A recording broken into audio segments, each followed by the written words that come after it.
Sandra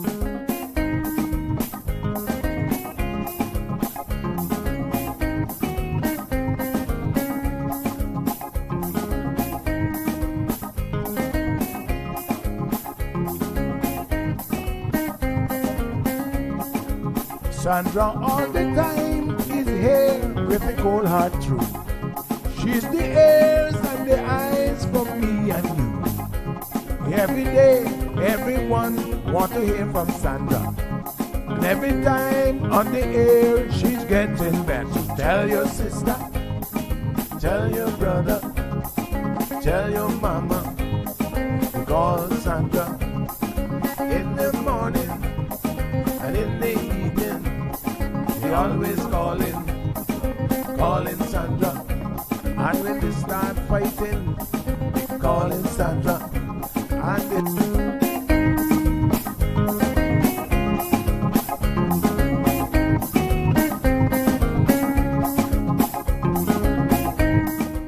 That's right, folks. Everyone is telling their mama about the cold hard truth. Welcome to another episode with more truth-telling, more problem-solving, and of course, more tea spilling than ever before. Sit back, students, grab your tea and turn up the volume because class is now in session. Call in at 936-2626 because your voice matters. Share your opinion on issues that matter the most to you.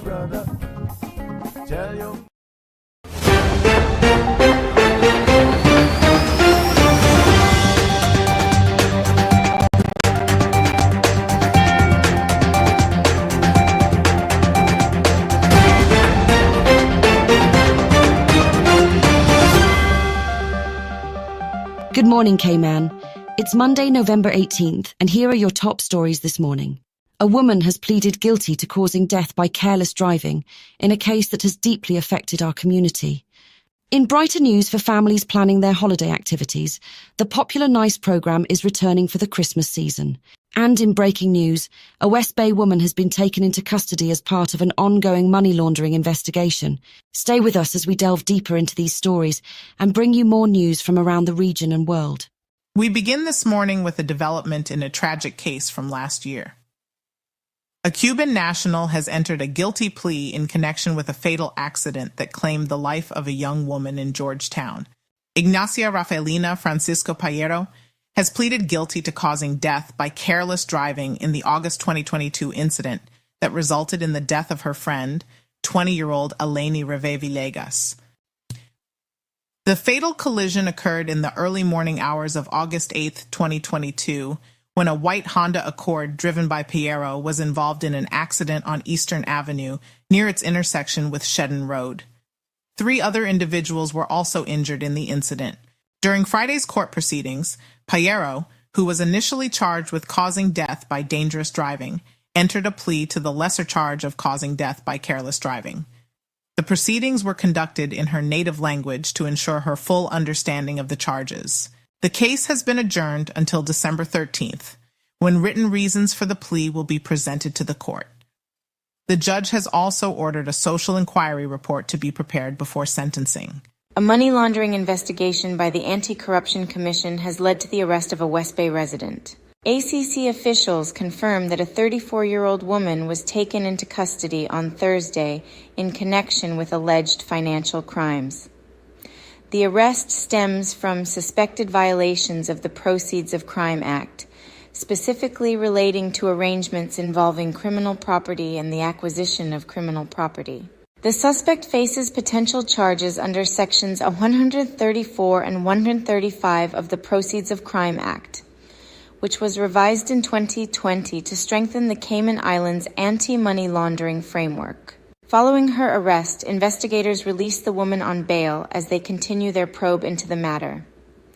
The ACC has not disclosed the specific circumstances or the amounts involved, citing the sensitive nature of the ongoing investigation. At this time, authorities indicate they will not be releasing additional details about the case. And now turning to some police news. Police have charged a Boddentown man in connection with a burglary attempt that occurred at a Portland Road business last week. The incident unfolded Thursday morning when an employee arrived at work to find a masked individual wielding a crowbar attempting to break into the premises. Upon being discovered, the suspect fled on foot before making his escape in a waiting vehicle. Responding officers found clear evidence of forced entry, with visible damage to the building's door. Through quick police work, officers were able to locate the suspect vehicle and apprehend a 21-year-old Baden town resident.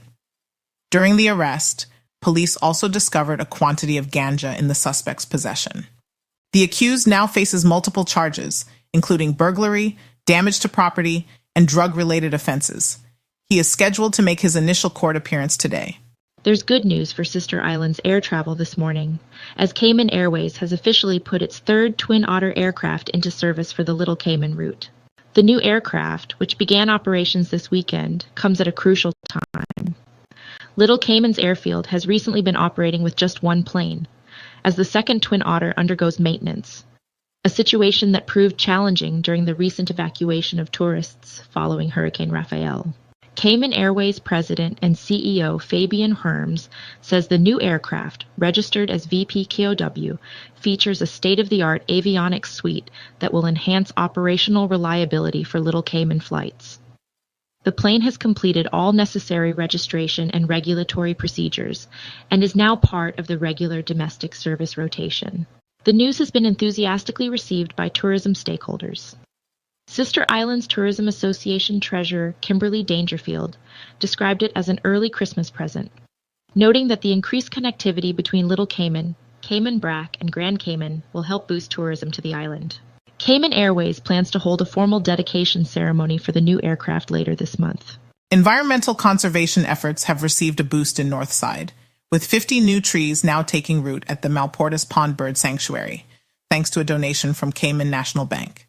Earlier this month, bank executives joined forces with National Trust staff and representatives from the Ministry of Sustainability and Climate Resiliency in a tree planting initiative. The carefully selected native species will provide fruit and flowers to attract local and migratory birds to the area.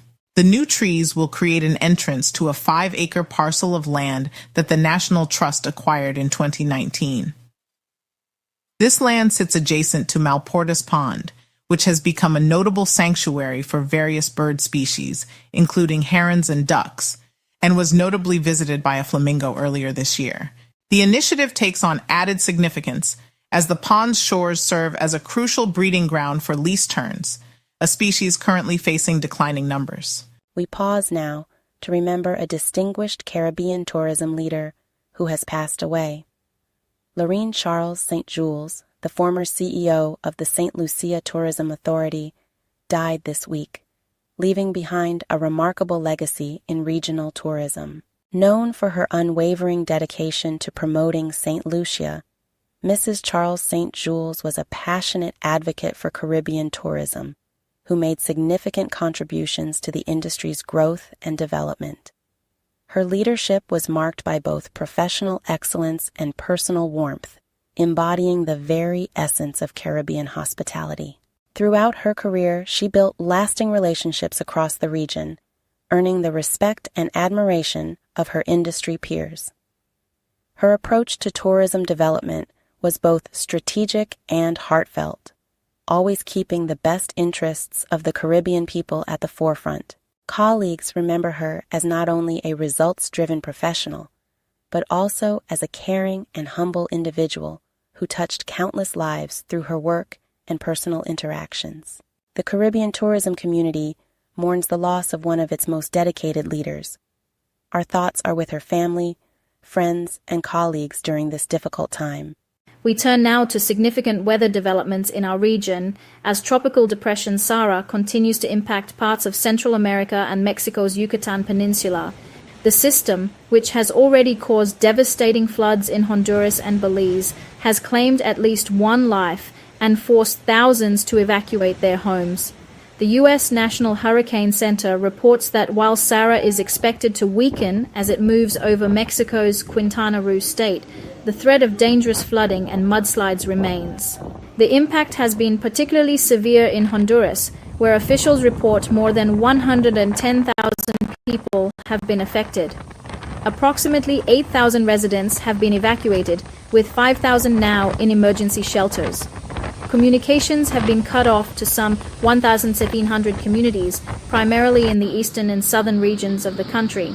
There are also concerns about potential damage to Honduras's vital coffee industry, though assessment of the impact on coastal farming areas is still ongoing. For more on this developing situation, we now go live to our regional partner Dwin Bodden for an exclusive on-the-ground report. Dwin, what can you tell us about the current conditions where you are? Hello, Sandy. Hello, Bay Islanders. Hello, those of you there in Cayman Islands viewing us through Cayman Marl Road. This is an exclusive broadcast brought to you by the Bay Islands Broadcasting TV in collaboration with Cayman Marl Road, giving you an update on what was Tropical Storm Sarah. As of today, Sandy, as you can see in my background, we woke up to a bright and sunny Sunday morning, which we had no rains thus far, only scattered showers here and there on the island. As of the past 2 days, we had lots of rain, lots of wind, some part of the island. We even had some flooding there in Coxon Hole, which is would be more or less the capital of Roatan. We had some landsliding as well in different communities. We also have some report from the 3 different districts, which is Roatan, Utila, Guanaja, and Santos Guardiola. We know for sure the authorities from these different districts was out there doing their part. For sure, Mayor Ron McNabb from the municipality of Roatan was out there visiting the different communities as well. We know for sure our congressman, Dr. Raymond Charrington as well, was out there visiting different communities with a squad up to yesterday. We understand Tropical Storm Sarah is about to make landfall in Belize as of today or tonight. So this is what we can tell you. Sandy, back to you. Thank you, Dwin, for that update. Reports are that part of Honduras received upwards of 40 inches of rain over the weekend. We will continue to keep those affected in our thoughts. Now, turning to Ada, with a story that brought 130 women together from all over the world, including Cuba. And in international pageant news, history was made at the 73rd Miss Universe competition in Mexico City, where Denmark's Victoria Kjær has been crowned the new Miss Universe, marking the first time the prestigious title has gone to a Danish contestant. The aspiring lawyer will receive a $250,000 salary during her year-long reign as she carries out her duties as Miss Universe. This year's competition made history in more ways than one, as it was the first to allow contestants over 28 years old to compete. Malta's Beatrice Njoya, at 40, became the oldest contestant ever to reach the pageant's finale. The 21-year-old Danish beauty queen emerged victorious from a field of more than 130 contestants. Nigeria's Chidima Adetshina claimed first runner-up, while host country Mexico's Maria Fernanda Beltran secured second runner-up, followed by Thailand and Venezuela in the top 5. The event was particularly notable for Cuba's return to the competition after a 57-year absence, with Marianela Ancheta making it to the top 30. Our very own Reagan Rutty represented the Cayman Islands, drawing enthusiastic support from local viewers who tuned in to watch her performance on Saturday night. And that wraps up your morning headlines. Thank you for making us your first choice for news in the Cayman Islands. Before we go, a reminder that all the stories you've heard this morning can be found on our website, along with additional updates throughout the day. Coming up next, stay tuned for Cayman's most talked about morning show, The Cold Hard Truth with Sandy Hill. Sandy's got a packed show ahead, tackling some controversial topics, including the ongoing debate about turtle meat consumption. Plus, don't miss an exclusive live update from Honduras as Tropical Depression Sarah continues to impact the region. From all of us here at the news desk, have a great day, Cayman.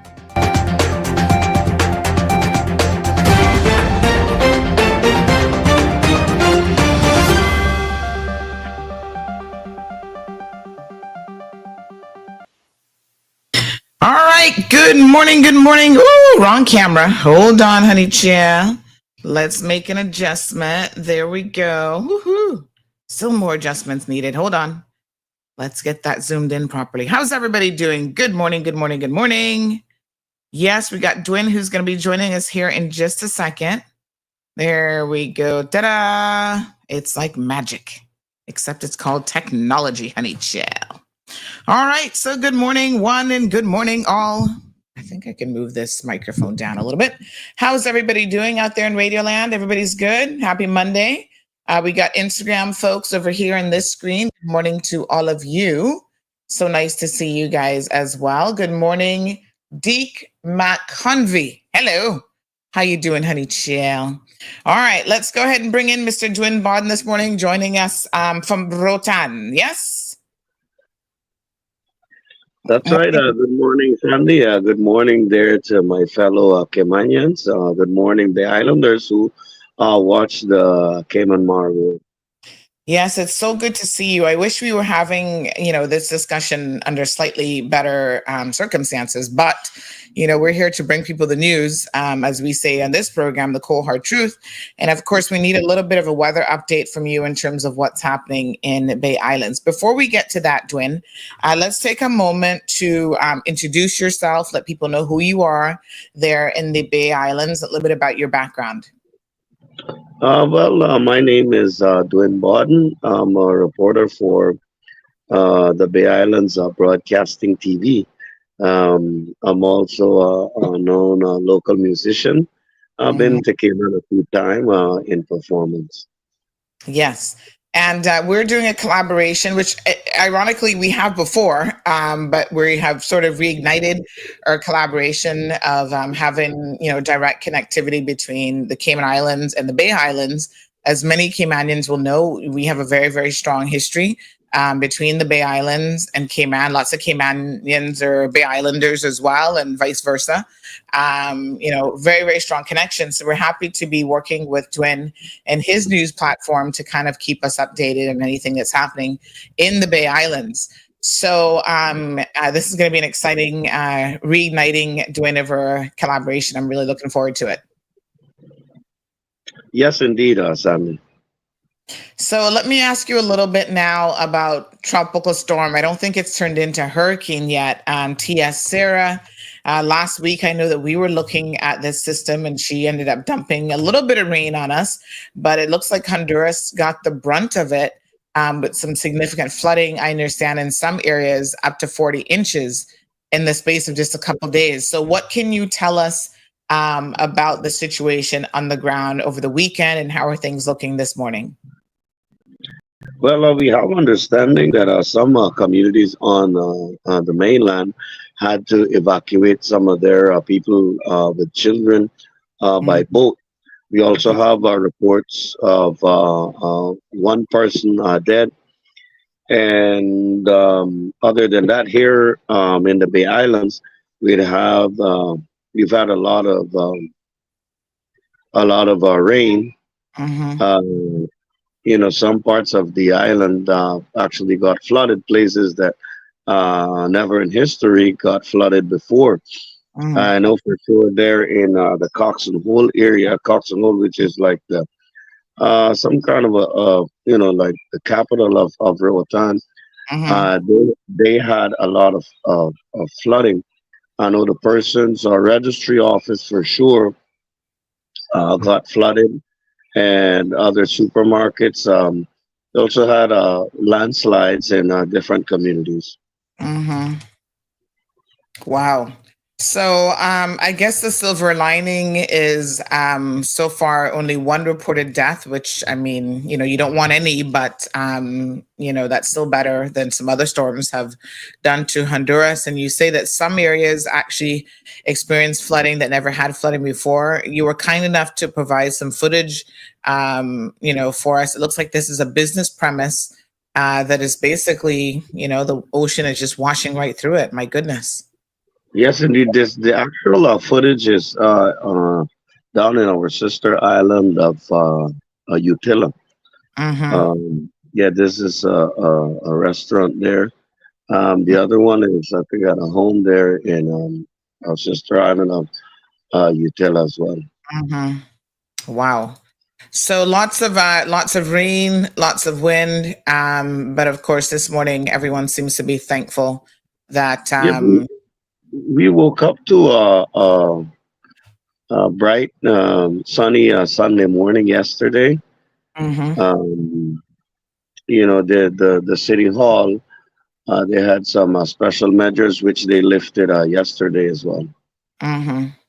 Okay. All And of right. So course, tell us a little bit about the recovery efforts. we know for sure our mayor, Ron McNabb, is out there. He's been out there since the storm started with a Mhm, few squads visiting and doing cleaning in the different communities. We also had squads from the city hall visiting communities during the storm, cleaning gullies or stuff like that. mhm.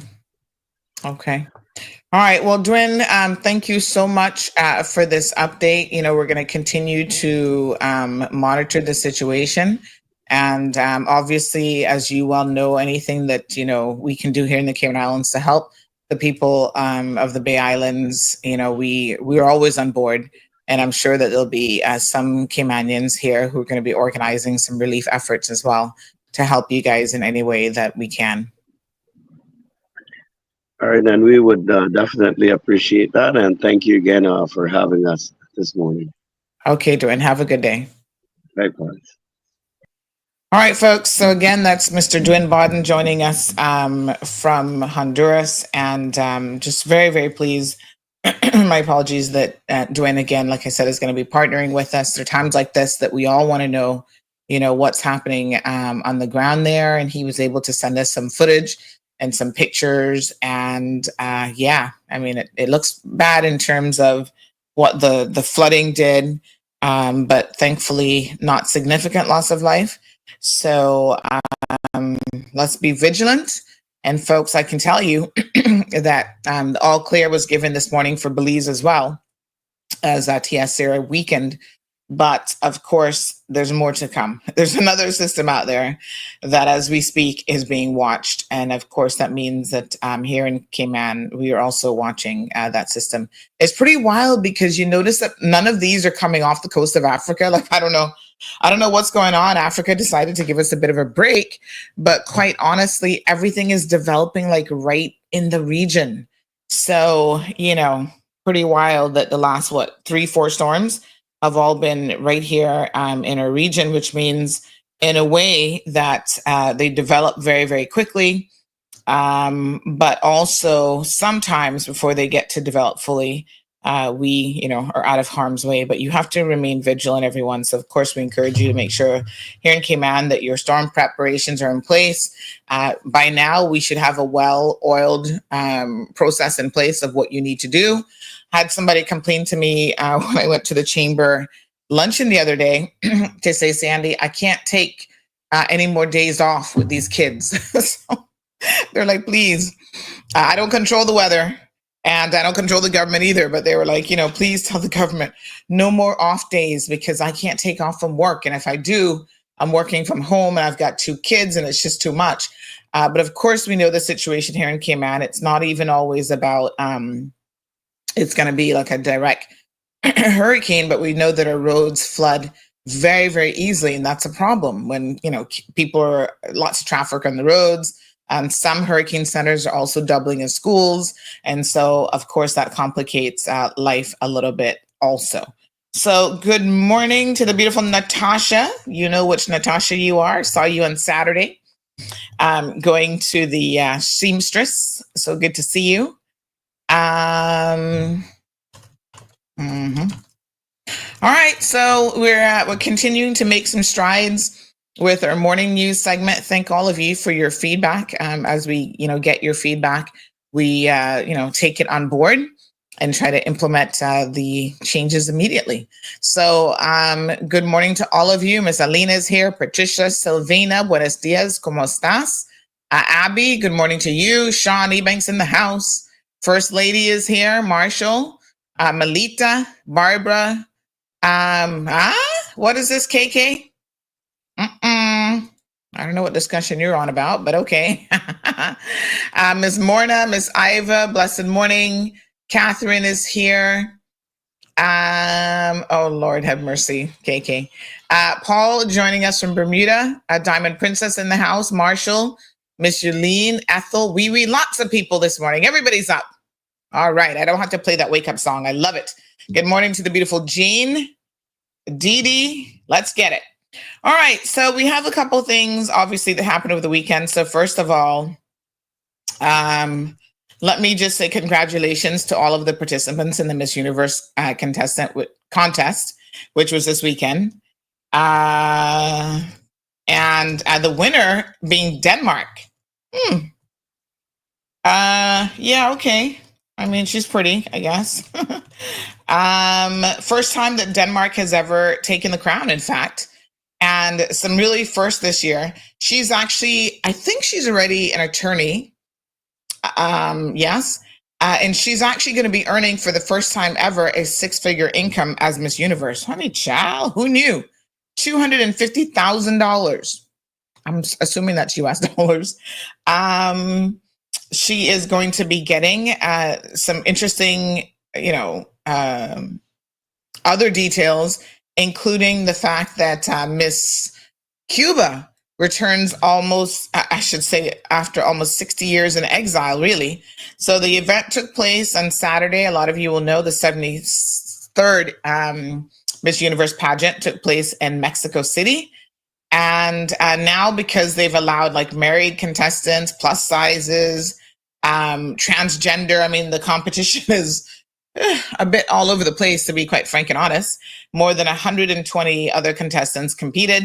And I think it's also the most contestants that they have ever had compete in the Miss Universe as well. So, yeah. So, yep. A 21-year-old took it. The oldest contestant in the pageant, it was actually a 40-year-old. So there you go. Something to be said for that, I suppose. So congratulations to the Miss Cayman Universe. She, went and represented. Oh, by the way, Miss Nigeria, beautiful, came in second place. Look at her. She was first runner-up. So congratulations to her. And yes, her own Miss Universe Cayman represented and did well, gave it her best shot, and looked beautiful as ever. So congratulations to all of the participants. And I must say that Miss Cuba, I guess, given that this was her return, came looking like a real queen in gold. Check out this outfit. Wow. How about that? Her national costume was something to behold. And of course, Miss Universe Cayman Islands, her national costume encompassed the thatch palm, which is, everything to do with Cayman in terms of our fiber. So congratulations again to her. Someone sent me a link. Those Miss Universe people, they're so salty. But they actually apparently have me blocked on on Instagram. It's all right, honey chair. So I'm still going to give y'all a shout out. I'm going to give the Queen Bee, a shout out this morning for the amazing job that she has done. Well done, Regan. You look absolutely regal and beautiful. There she is. Look at that. Beautiful smile. Young lady has it together. All right. So I know it was difficult for some of you to actually watch the pageant because it was only in Spanish. Telemundo had it. And I think some people on YouTube were trying to air it, but they weren't having much luck with that. So, if you don't hablo español, you were kind of, a little bit out of luck. So there you go. All right, Kevin, good morning to you. Charm, Geralo, good morning. Richard in the house, joining us from Texas this morning. Good morning to Miss Pat, Miss Bonnie from East End. Hannah is also here. Gladys from New York. Hello, Miss Gladys. How you doing, honey chill? Love the picture. Robert. Hello. It's been a minute that I've not seen you. So good to see you. on here. Alina, we've got Mr. Roy joining us, Miss Sue McLaughlin, Miss Gail, lots of people. And now we got to talk about being a Caymanian. Whew. Oh, it's rough out in these streets. Can I tell you? Being a Caymanian some days, Linda also joining us from Bermuda. Being a Caymanian some days is a rough job. It should be our honor to represent and to be who we are. But I tell you what, it's a bit of a challenge on days when people just don't get it. And so I try my best. And, I know that we have here on Cayman Mall Road an amazing contingent of, and by the way, shout out to all of our people listening. We've already gone over 456 on YouTube and Facebook, and another Instagram lackluster today, 13. They're only here for the real hot sauce. But anyway, I'm very, very conscious that we have a lot of people watching our program from all over the world. We have a lot of expats. In fact, on Saturday, I ran into a lady, English lady, and she was like, oh my gosh, I don't want to interrupt, your breakfast, but I absolutely love your show. Thank you so much. It's amazing. We have an amazing community here that we have built of diversity of people from all walks of life. And, I take a lot of pride in knowing that, and I try to be inclusive. And I know that when we talk about sort of, our Cayman culture and history, that some people might feel a way about it. But I think if you approach it from the perspective of, listen, as Caymanians, we've always been an extremely welcoming community. And we just want you guys to understand a little bit more about us. We're all in this game together. As human beings. But if you are a native Caymanian, you will understand the encroachment on everything that we hold dear to us can be strenuous at best. Yeah. And some people feel the strain definitely more than others. Good morning, Mr. George, saying he's in class this morning. Thank you, honey chow.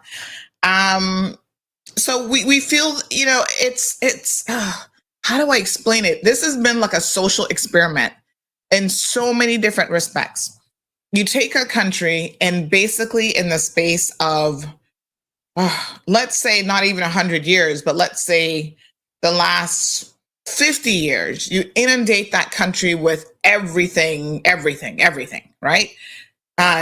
Drastic social development, influx of people from 130 something plus countries, and we live in relatively great harmony with each other. I mean, let's be honest, right? If you're an expat living in this country, occasionally you might get your feelings hurt in the women's group of Cayman because y'all sometimes are tone deaf, and people might just have to tell you the cold hard truth, and you might not like the way that it's said, but most Caymanians really come from a place of, they're going to welcome you and they're not feeling upset or in their feelings about where you come from or whatever. But there has to be a level of understanding that when you go to somebody else's country, and let me say this as someone who has actually lived in someone else's country, I get it from both sides of the coin. Trust me, right? You have to engage in some degree of respect and acknowledgement. And sometimes it is best not to say anything. Everybody has an opinion. What do they say? Opinions are like, everybody's got one. So yeah, everybody's got an opinion, but it's not always necessary to share your opinion. Can I just be honest with you? Yeah, if you want to share your opinion, I guess go get your own show. And then the people who really want to hear you will tune in. So what am I talking about? On Friday, Deputy Premier Kenneth Bryan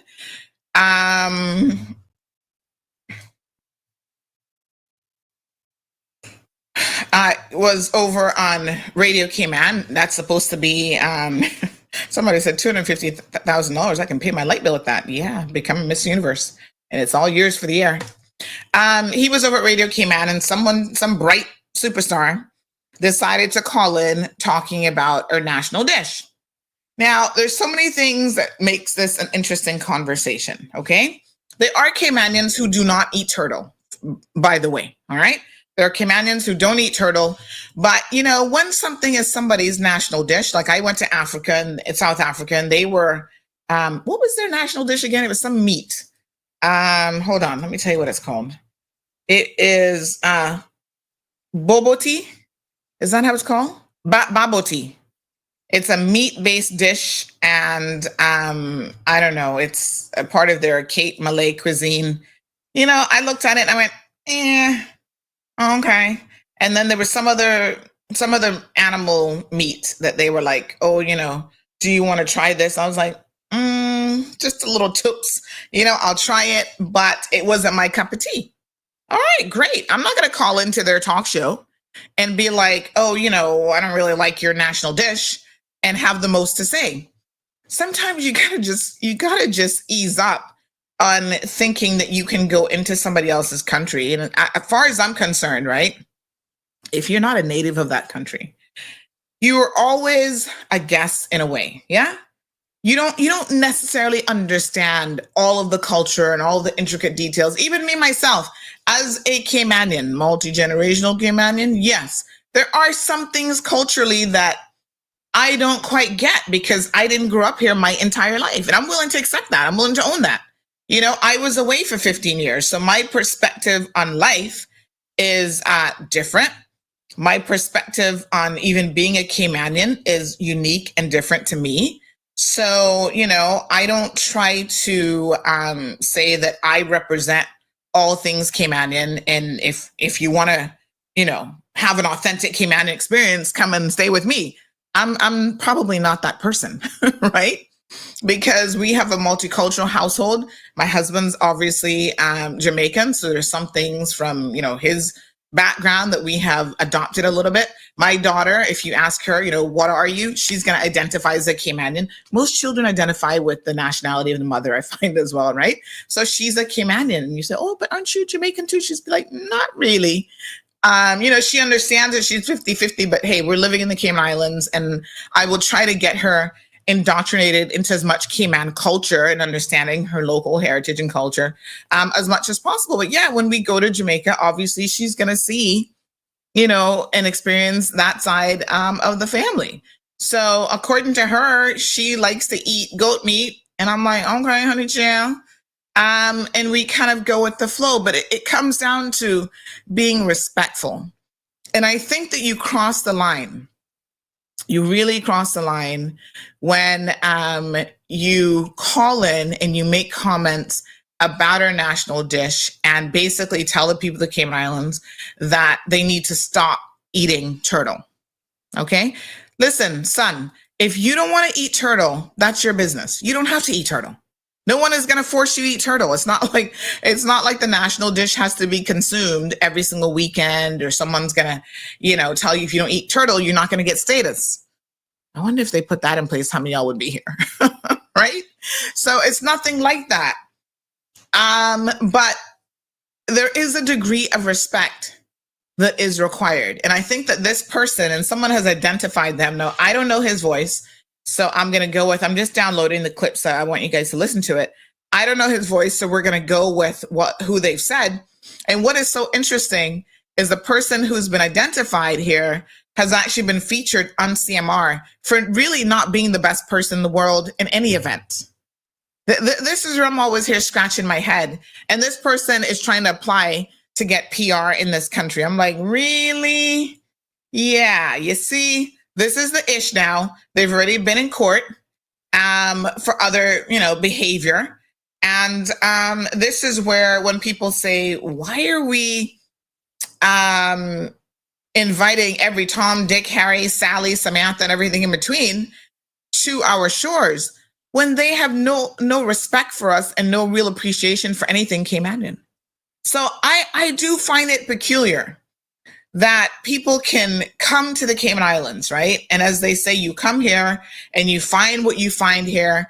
And the first thing you want to do is you want to impose your belief system and your cultural influences on what is actually happening here. My philosophy is very, very simple in this regard. It's not everybody's cup of tea. Cayman is not designed for everyone, okay? And if it's not for you, I know a guy right now, poor guy, he's gone through a divorce because his wife decided Cayman wasn't for him.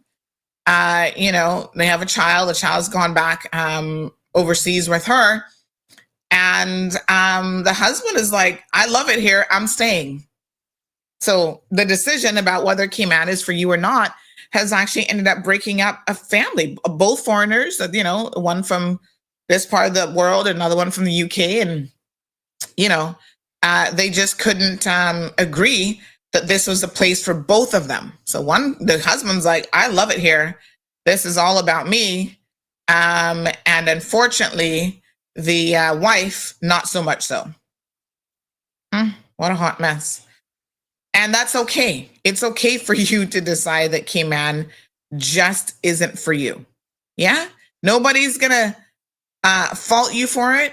No one is going to fight you for it. I mean, if you don't want to be here, by all means, there's a plane or a boat or something that will take you out of here without any fear of repercussions. Don't feel compelled to stay here. Right? I think what you also shouldn't do is don't feel compelled to tell us as Caymanians what we should be eating and what we should be doing with our lives. It is a whole, it's a whole other vibe when you come from that place. So just give me 1 second. I'm just downloading it. Aliano, good morning. Damien says, who was the caller? Okay. So here's what I know. I'm going to show you guys the story. And then I'm just waiting on this video to finish downloading to my local PC. 1 second. So I'm going to share the story with you guys. And then this gentleman has been identified. Like I said, I don't know his voice, but he has been identified as the caller to the program. Let me see here. Okay, 1 second. Yep. So his name is, and he, like I said, he's actually been in court. Let me just open up this screen over on this side. His name, I tell you what, I have to laugh. His name is, 1 second, Corey Martinson. And he used to be, I don't know where he is these days. He used to be the acting deputy information commissioner and senior appeals and policy analyst for the Cayman Islands Information Commissioner's Office. Now, you guys might remember him because we featured him back in 2019. 2017. My Lord, not long after CMR launched, August of 2017, he was featured on CMR for being in court. And I'm going to give you all the link here in case you want to look him up again. And I'm just getting the picture. What was he in court for? Well, he was in court for DUI, as I recall, and running into and damaging a police vehicle. And he worked for government, for the Cayman Islands government. This is the caliber of individuals that our government somehow couldn't find a Caymanian anywhere to hire, clearly, for this position. Found this dude, 5 separate criminal charges pending in the Cayman Islands court system. Damage to property, damaged police vehicle, disorderly conduct, resisting a police officer, careless driving, and leaving the scene of accident. And I'm trying to remember whatever happened to him. But as I recall, even after all of this, he kept his job. Dude has charges, or had charges at the time. Some were from 2016, some were from 2017, so different incidents. And then he also had charges in the state of Virginia in the Arlington General District Court in March of 2015 for public swearing and intoxication. So the guy clearly has a little issue with the, alcohol. Him and McKeever should be hanging out. And I mean, when I say hanging out, I don't mean hanging out at the bar. I mean, go to AA and get some help for your issues. Okay. So he went through all of this. At the time, the acting information commissioner was Jan Liebers. And of course, they were more than happy to hold on to him with all this foolishness that he had been going on with and doing. Unbelievable. When I tell you unbelievable, I mean like really?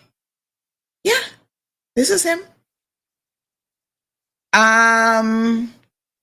So he was there in their office, rejoined in October 2013 as a senior appeals and policy analyst after previously working there from September 2009 to 2010. And then he was appointed acting deputy director in January of 2014. So at the time, the CMR article, CMR is so salty, y'all need to behave, says CMR sources has informed us that this weekend, Martinson is off island to be married in Jamaica. And I want to say that he was marrying someone who had status. But I think this guy has popped up on my radar since then, but I can't quite remember the details why. But don't worry, somebody's soon start messaging me all of the details. Cassius, good morning, says that rationale, respecting other people's culture, only applies when the natives have a backbone and take to S from people. Unfortunately, most Caymanians are too damn soft for their own good. Oh, take no S from people. Got it. Damien says that's what you called an entitled Ken.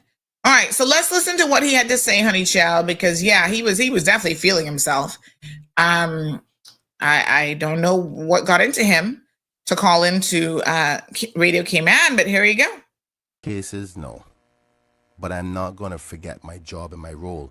And my role is to work with those who have been elected to get the job done. Listen, I'm not responsible for his career choices. Neither he responsible for mine, because I'm not an angel either. But to say that I know who you are. Okay. That's okay. I think you gave me too much on this clip. I forgive you, but I can't forgive someone who keeps on doing it over and over and over again. I see what you mean. And you know, that's the thing about democracy. The people will have their say, and that's what I believe in.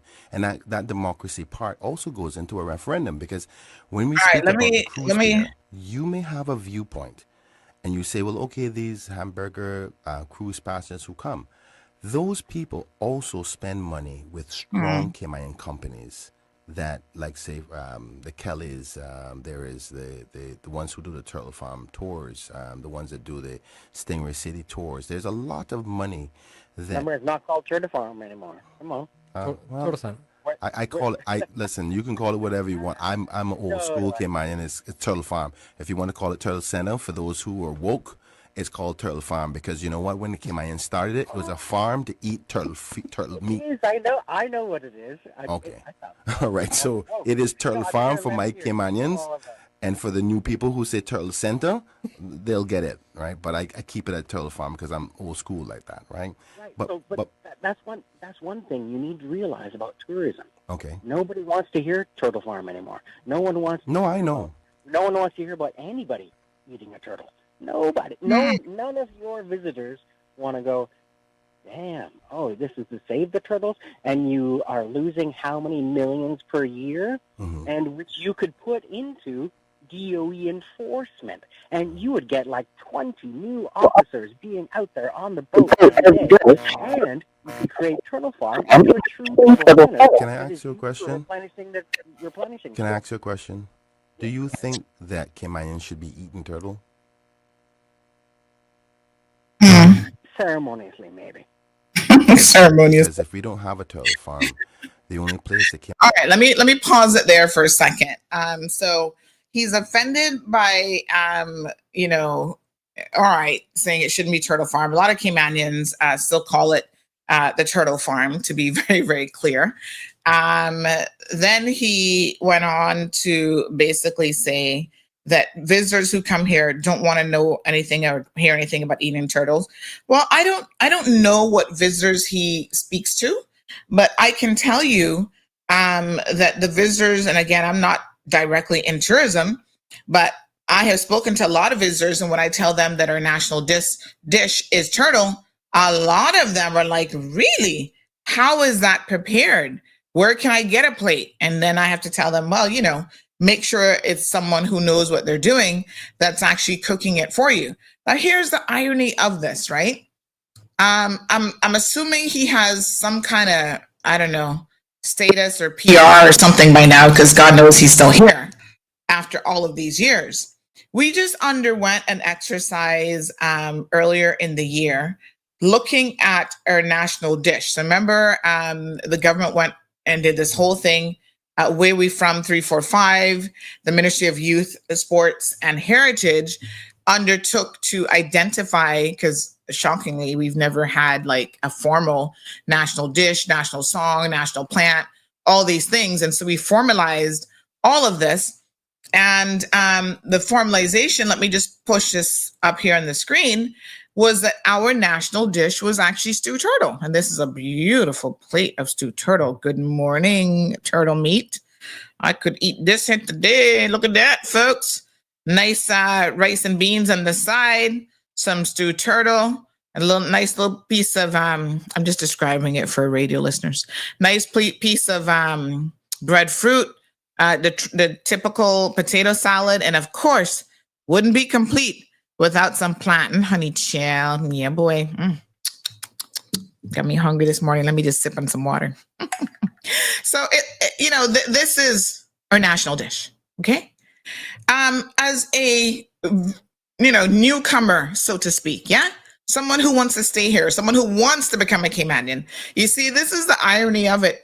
Like I said, if you don't want to stay here, you don't have to stay here. There's nobody forcing you to stay in Cayman, right? But by gosh darn it, respect your national dish.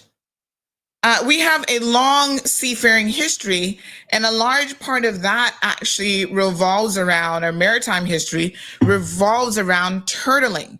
And, Caymanians going between here and Nicaragua and the Bay Islands involved in the turtling industry, even before they were going on the big ships and going much further away overseas. So the turtle in our country has a historical significance. It's in our coat of arms. It's, I think, still on our money somewhere. I haven't looked at the money too closely, It is who we are as a people. And like I said, if you don't want to eat it or you don't understand it, that's fine. You don't have to.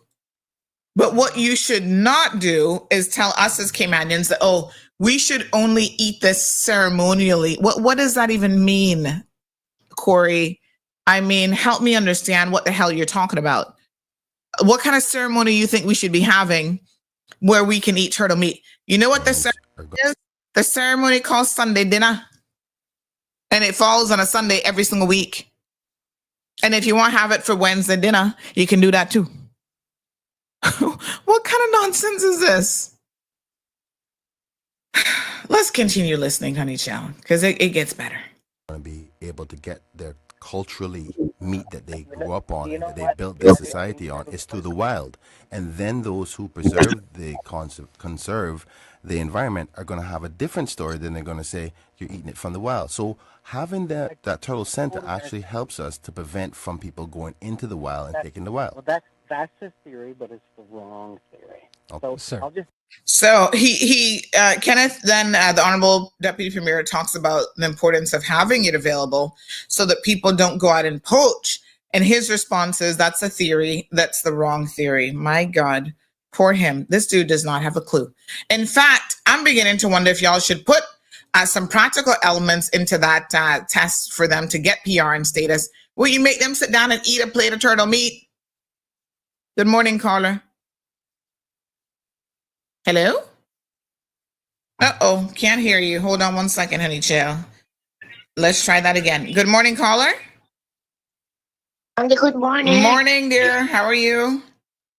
I hear you talking about turtle meat. Listen, I'm a Jamaican born. Yes. And I raised up on turtle meat and turtle egg back home. My dad used to catch it. And we used to love them eggs. Like they watch when the light go up by the seaside. Mm-hmm. They go down and watch when the turtle leave the eggs. And they go back and catch the turtle. The only problem we have at the time, my mother used to throw away all our pots because she didn't like it. But that's what we grew up on. Turtle meat and turtle eggs. I don't know about anyone else, especially the yellow ones. We used to love that. So I don't see nobody from I come Cayman Island, I know turtle meat. It's all we know there. And Henry Bush we used to go by Bellwood and buy it there. So who don't want it, they don't have to eat it. Yes. They don't have to. Nobody forcing them to eat it. Yeah, for sure. That's why I tell you all the while, you know, people come to people country. I can live anywhere in the world because when I go, I do what the Romans do.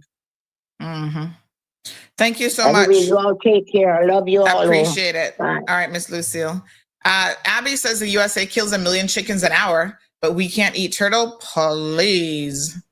But then he gets more insulting, right? And this is where, you know, it's one thing to have an opinion like, okay, you know, I don't think you guys should be eating, you know, turtle. Okay, fine, whatever. You're entitled to your opinion, but we don't have to take it on board.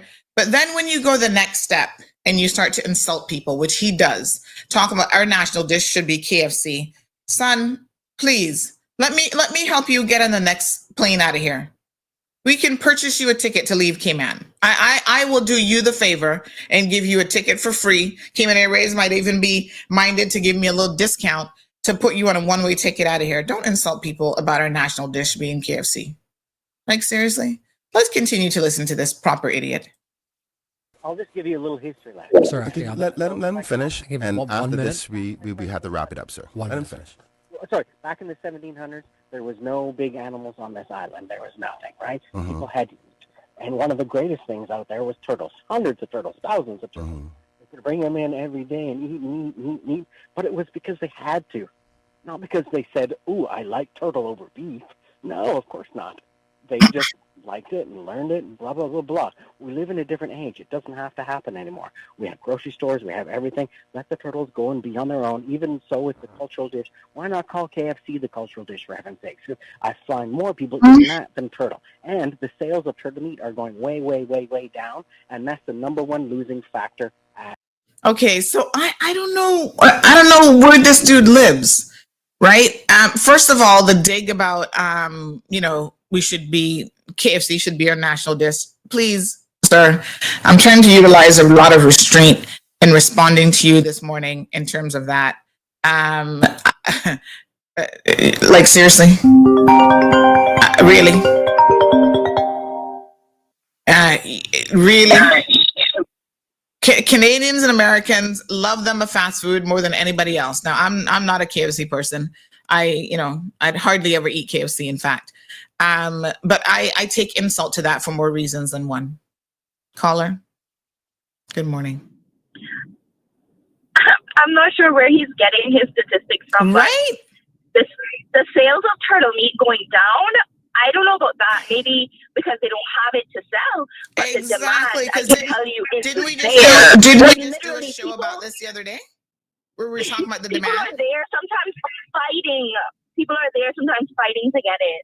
Yes. And I'm sure if there was a restaurant like KFC that sold turtle meat every day, some people would eat it every day. I know I would eat it every day if it was affordable and if it was available.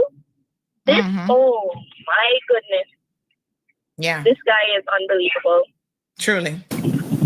Thank you, caller. Yeah, I mean, I don't know what he's referring to when he says the demand for it is down, because literally 3-4 weeks ago we had a show on this, and trust me, the demand isn't down. Good morning, caller. Good morning, son. How are you? Morning, not bad. How you doing? Yeah, that issue there with that young man, I was dying to get on the radio. I would have really blessed him. Because would have played a turtle meat, hopefully. The people, you know, I born and raised on that. I used to catch them. I used to go and get a key and catch them. You see what happened, Sandy? The people come to this island, they read something online and they come and they can tell you about it. But they are the ones that want Cayman pay first. Yeah. They're the one that want to live here for what? Right. What is the reason? And then rewriting our history for us. I don't know where he's from, but in the United States, they had a lady came down here one time with the same thing. And I asked, I said, can I go to the U.S. and say, do eat turkey? Can I go to the U.S. and do eat pork meat? Huh? You know? Or how about telling them not to eat fried chicken because they love so much of it? Right. And the big turkey when Thanksgiving comes around and Christmas, huh? I mean, that's disrespect. But I couldn't get on. I don't know. Maybe they had me blocked just for that session. Because I would really like to bless him. And they are the kind of people that come here and want to tell us what and how to live. So if you don't like the way it is, you suggest so you can buy a little ticket, you can go on CMR and ask for donations, and you would get that. Child. I just had somebody else message say they'll definitely help with that ticket. We can help you get out of here. You would get donations in a heartbeat. Thank you. We don't need people like that coming into. And do you see or do you hear the position that he had? Yes, it's ridiculous. But we do have a few more callers trying to jump on. Thank you so much, Mr. George. Oh boy. Good morning, caller. Welcome to the program. Hi, good morning. Morning. I just wanted to say that when I heard it yesterday, I couldn't believe that somebody would be that dense that they would call in a public. I mean, what was his intent in calling in? I mean, share his opinion. I mean, yeah, okay, so what effect? All of the people in the Cayman Islands, you know what? He's right. Yeah. You know, we should stop it. Like, what was your point? Yes. What was the man's point? Yeah. To offend people? I mean, just the sheer lack of self-awareness, or just doesn't care. Exactly. And that's what I'm hoping caller will come across, because I find that more and more we are living in a world where people have no concept of self-awareness. You know, our culture, remember on Friday, we played the Haka song there in New Zealand Parliament, where they're fighting tooth and nail to preserve elements of their culture. And they showed it and they demonstrated it in a very, very forceful way that has now gone viral all over the world. You know, people, indigenous people have a right to protect their culture. They have a right to protect things that have existed. He's saying, well, yeah, this was back in the 1700s. There was nothing else to eat. So what? That has become an integral part of who we are as Caymanians. And I see Sarah Sue from Cayman Brack is in the comment, and she says, I don't even eat turtle, and that annoyed me. It's the principle. And I'm not a huge, you know, I don't eat a whole lot of turtle either. So, you know, I could take it or leave it probably most days, but that isn't the point. The point is, this is an integral part of who we are as Caymanians. It is now officially our national dish. And there's certain things that you need to approach with respect. And to me, this guy, whoever the heck he is, has really stepped out of line. And no self-awareness. Leave me there, caller. We've got a few more people trying to jump on. I just want to say before you move on, before you put him on a plane, find him, tar him, feather him, and then put him on the plane. Have a nice day. Force him to eat some turtle. Good morning, caller. Welcome to the program. Auntie Sandy, am I on? Yes, sir. Good morning. Good morning. No, it's just that there was a bunch of, I couldn't get through earlier. As usual, CMR doing what very few people are prepared to do. You can't call into Cayman, Radio Cayman, and ask politicians any questions without them cutting you off after 10 seconds, but Radio Cayman will facilitate a ignorant, racist, ungrateful person who has chosen to live in the Cayman Islands, yet is insulting to Cayman's history, its heritage, and culture, and our way of life. That just, I think, sums up the Cayman that we live in today and what makes your show very different. But saying all that to say this, there are many, many, many wonderful people that have come here from all over the world that made Cayman their home, and they have integrated. They embody what being Caymanian is. They respect us. They live with us. The key to it is that their children are living hand in mouth with our children, and they know that this is home. What pisses me off more than anything else is nobody needs to come to Cayman. Nobody needs to stay in Cayman. But if you're going to feel that strongly about turtle meat, that caller probably has a lot of other views on things, Caymanian, that the topic hasn't expressed. So my plea to the people that are in government, or the people that will be government, and God's willing, if I'm fortunate enough to be one of them, we invite you, if this place doesn't work for you, and our culture, our history, our heritage, our way of life, the way that we interact with you, the turtle meat that we eat, that is our national dish that many, many of us enjoy, you don't have to be here, Bobo. You don't have to stay. You're here for economic reasons because your life here is better than what it is at home. What really, really, really, really vexes me is it starts with these sort of, like, I can have a conversation with anybody and you're allowed to express your view, but that man took it to the point of it was insulting. And not only that, but racist as well when you think about it. I hear you, and I think anybody with that KFC comment is, you understand what I'm really hitting, right? Listen, that was about black people eating fried chicken. Exactly. Okay? That was, listen, let's just call this what this is. This is TMR. Okay? That guy is a racist ras. But let's go one step further. You think a Caymanian could be in a car accident, damage police property, and still work for the Cayman Islands government? Right. Do you really think if your last name was Ebanks, Borden, Bush, Moxham, Hill, whatever it is, somebody in the system would have pulled our card a long time ago. And I just want to understand, how does the system allow people like that with a criminal record to then get promoted to the position that they get promoted to? So this isn't about turtle meat. This is about the double standard within the system.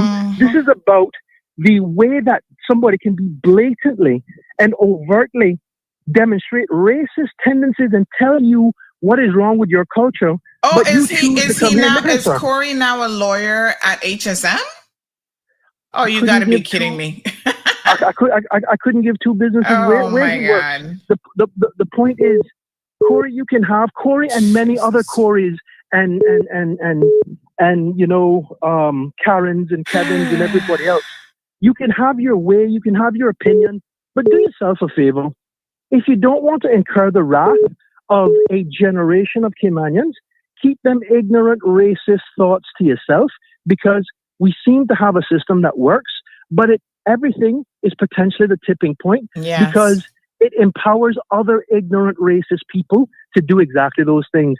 And you know who can get in trouble? The Caymanian that stands up and go, yo, what your problem is? How could you say that? And that's what I'm talking about in the system. You speak to the DG all the time. Ask the DG exactly, what was the basis upon which that guy was promoted and given another chance to join the system after being arrested? And let me tell you something, Johan. Based on his LinkedIn profile, he then went from that position. He's from British Columbia, by the way. He then went from that position in the Ombudsman's office to go into a conservation officer in the Department of Environment. So our government has a lot of time for people like him, apparently. Listen, all I'm saying is whatever the standard is in the sliding scale, that standard needs to apply to everybody. Caymanian, multi-generational Caymanian, new Caymanian, somebody that just came off the plane or boat or whatever. We got to live in a country whereby the system isn't skewed, where the bad people, the ignorant people, the racist people, the people that don't respect us because they chose to live here, they chose to come here. But more importantly, we need to do a better job of vetting the people that are applying for work permits, PR, and Caymanian status, because many people that come here get a work permit and they assume, well, if I stay here long enough, I'm guaranteed PR. And if they get PR, they assume that they're going to get status.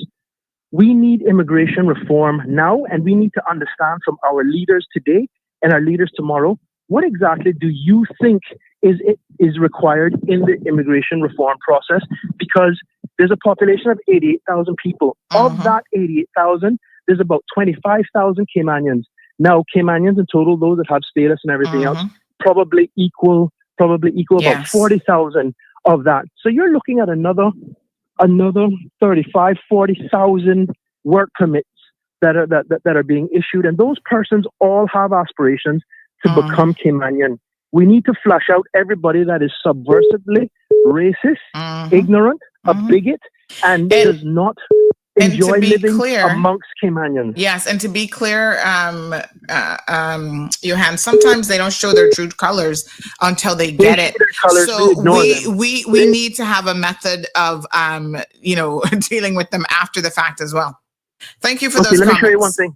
No, let me show you one thing. If you work in a company and somebody says, I would like for you to write me a reference for my CR application, don't do it. No. Yep. If you've never been in their house, if they've never come to your house, if they've never played with you and your children and been a part of a normal, positive experience, you have every right to say no. And if anybody in your job... Immigration should stop accepting those. That's a whole... In my opinion, that's a whole fraudulent situation. Thank you, my dear. All right, we've got other callers. Hurry up. Sorry? Dry up brownies for Nico, enough for me. I'm off of them. Sure you are. Bye. Johan using Nico to get brownies. My God, shame on you. My brownies soon become the national dessert at Cayman Islands right after custard top, of course. Good morning, caller. Good morning. Good morning, dear. The comment, I'm glad that Rohan explicitly brought it out, has racist negative connotations to it. Yes. In regards to this fried chicken KFC issue. And not only that, but here relegating us to a certain disposable income as well, because KFC fried chicken has a certain income bracket. Yeah. Well, it's an ignorant comment because it's not even accurate, because you know who really love KFC, and not Caymanians. It's actually Jamaicans. So he doesn't even know what he's talking about. I mean, Caymanians will obviously eat it, but KFC is like a Jamaican thing. Like the second you go to Jamaica, what's one of the if you're gonna do fast food other than ackee and saltfish and whatever, right? What do Jamaicans love in terms of fast food more than KFC? And they say that the KFC in Jamaica is the best KFC in the world. They're like, it doesn't taste the same anywhere else. Like it lands different.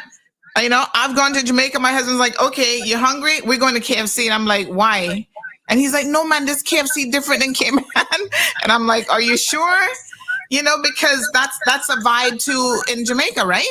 That if you're going to do fast food, it's like, yeah, man. You ever been to the line at KFC in Jamaica? It's like around the building, around the corner.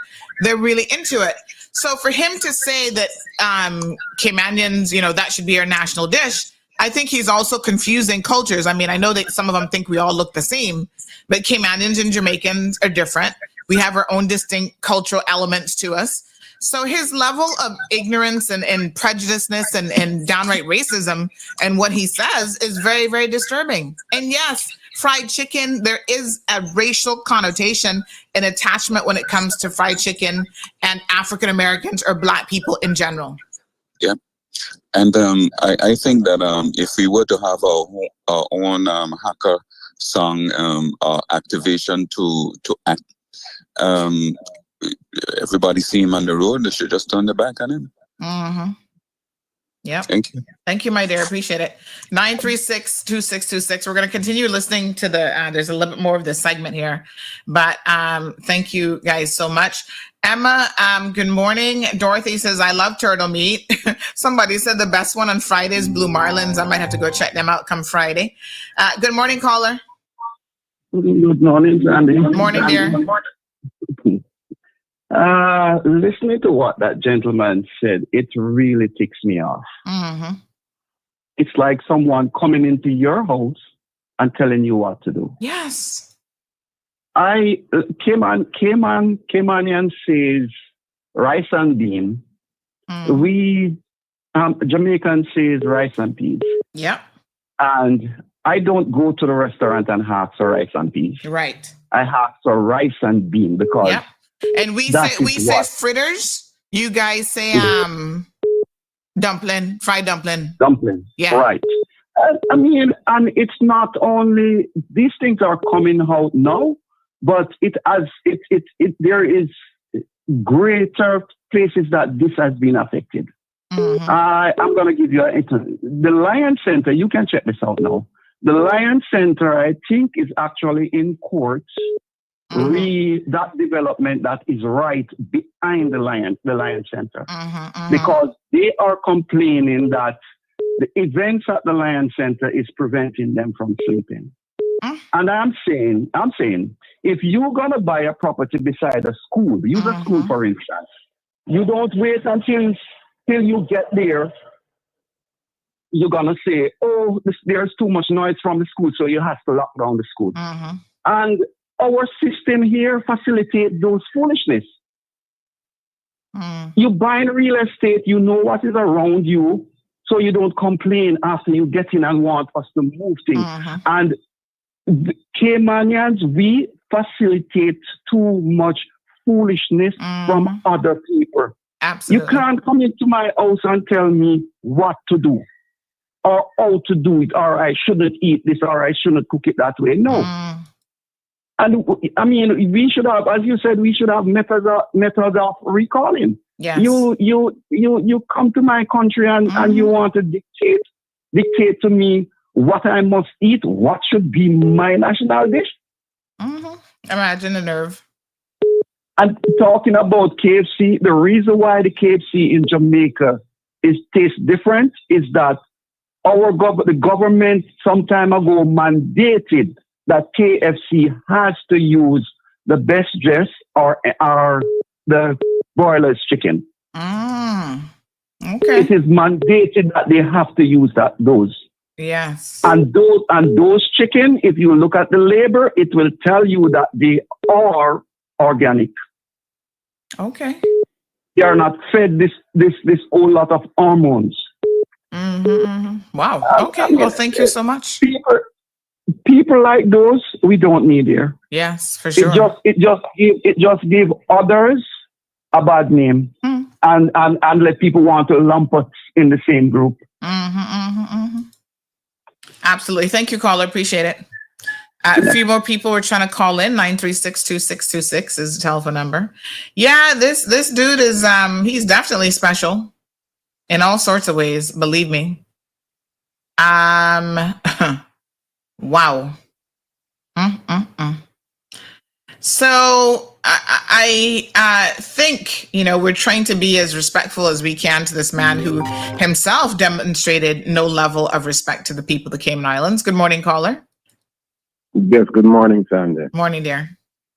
Yeah, man, that's chiming in on your topic, get some history in the turtle meat, because maybe you don't understand from whence we came from, Yes, absolutely. Yeah, even on the when you're taking that status test or residency test, it's on the test. It asks if they know what year Cayman used to export certain meat. Yes. Canned certain meat like that too, which we used to do it before it became an endangered species around the world. Right. So not even the turtle shells that make great jewelry that we used to export and sell, we can do that anymore. We have to throw those away. But in saying so, he says that we consume so much turtle meat, but I wonder if he knows that Cayman has the only turtle farm in this whole wide world. We have a lot of turtle centers, which they're trying to class Cayman as, but we are a turtle farm because we breed and replenish the sea also. Because they have found our turtles that we have bred here all the way up in China, Australia, all the continents you could think about. These turtles have swam to and swam back. And also, we're the only replenishment zone in the whole world. And us eating the turtle meat, that's our way of saying thank you to the forefathers for what they have provided here, and show that we could survive on. Yeah, so whoever come in here and want to integrate here, know that we're not coming to there to integrate there. You're coming here. So just do as the Caymanians do and appreciate our way of life, because that's a big problem here. That as I see that we have 150 something different nationalities, but we have a minority of them trying to change it to their own place, and they wouldn't come here if it was leaving home. So you came to a new place, enjoy it, be a part of it, but don't try to change the people for what you want them to be. Leave them as who you came and saw them. Thank you very much. Thank you. I appreciate it. 936-2626. Let's continue listening to the rest of his comments as well, because my God, what a mess. The turtle farm or turtle center or whatever we want to call it. We could reinvent that place and make it way better. We just need someone with enough gumption to say, okay, we're not selling turtle meat anymore. We're doing this or that. And you know what? And we're putting the money that was into cutting up turtles and selling them will put that money into DOE. Caller, we have to let you go there. I do appreciate you calling in and sharing all your viewpoints. You've had a few valid points in there. Thank you so much. I just want to. What a mess. They sure gave him a lot of airtime. Good morning, caller. Good morning, Sandy. Morning, honey child. How are you? I am doing great. And you? Yep, not too bad. What's on your mind? Okay. I just want to change the narrative slightly. I'm a renter, a landlord. I'm a renter, landlord.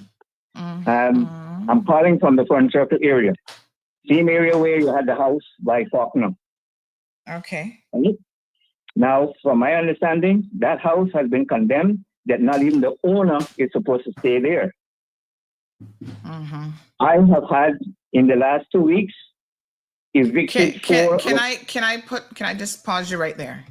I mean, Sure. I thought when you said change the narrative slightly, I thought you were going to be at least in the same ballpark as the rest of us. You've gone off on a completely different topip. And I know sometimes we have open mic, but what I want to say to you is in this moment, this is not the conversation we're having. I don't want you to not have the conversation. Believe me. No, that's fine. So what I'm going to do is I want to talk to you about that situation. In any event, after the show, I'm going to call you because I think I need to pay a visit to that site, and you and I need to talk. Yes? So I will call you after the show. But right now, we're all about turtle meat. Okay. Well, turtle meat goes back any along. thoughts on someone saying that we should stop eating turtle? Any thoughts on what? Someone saying that we should stop eating turtle. Well, whoever said that we should stop eating turtle knows nothing about our culture. Right. I mean, turtle is our national dish, first of all. Now, whoever don't want to eat it, that is totally up to them. Right? But that is our national dish, and they need to get used to it. Quite simple. I don't eat curry goat, right? I don't eat Culcha, right? I don't eat gizzard. Yes. I don't eat chicken neck. I don't eat chicken foot. But that's a Jamaican thing. Yeah. So we can't tell the Jamaicans that they shouldn't eat chicken foot. That's their thing. That's their culture. So nobody should come here to tell us that we cannot or we should not be eating turtle meat. I remember some years ago you had some of these guys from Greenpeace that came here and they were trying to condemn and trying to get the turtle farm closed down because they were saying that we were abusing, the turtles, and we should not be eating turtles.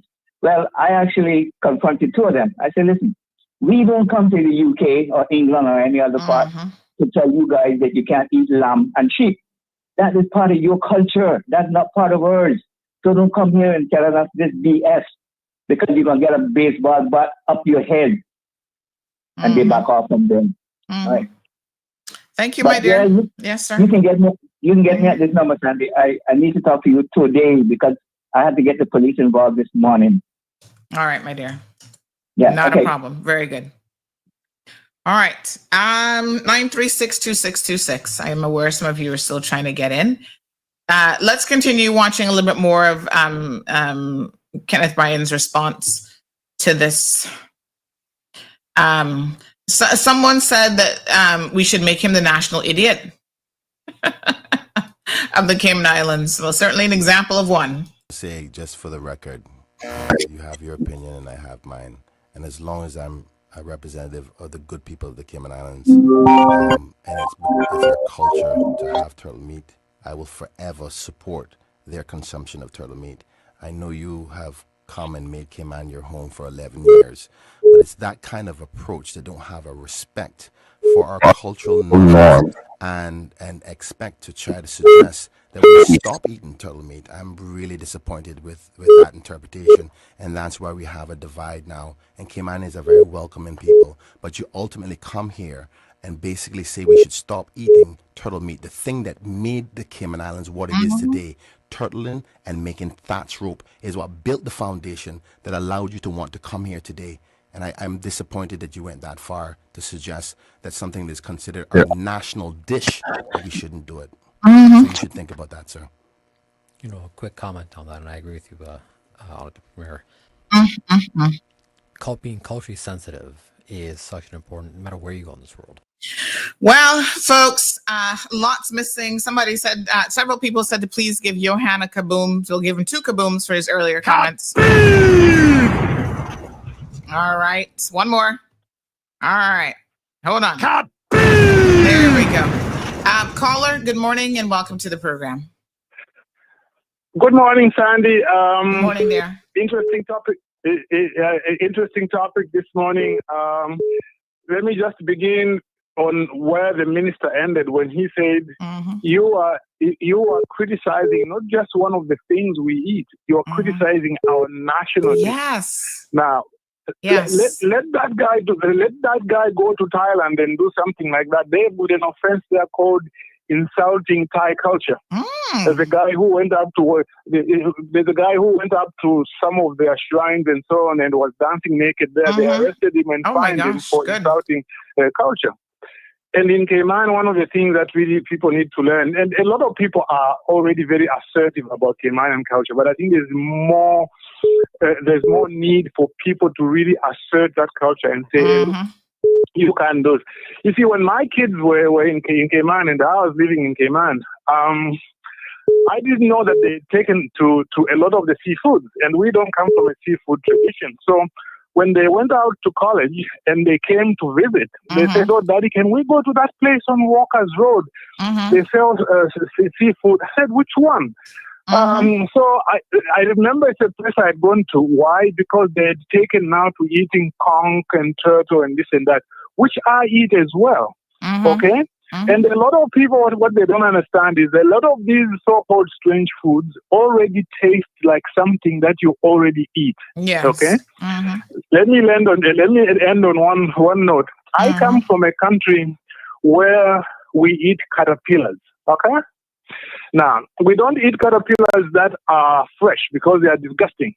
But the way they are done, they are culled and they are dried and seasoned, and we eat them dried. And they are very tasty. They actually taste like popcorn.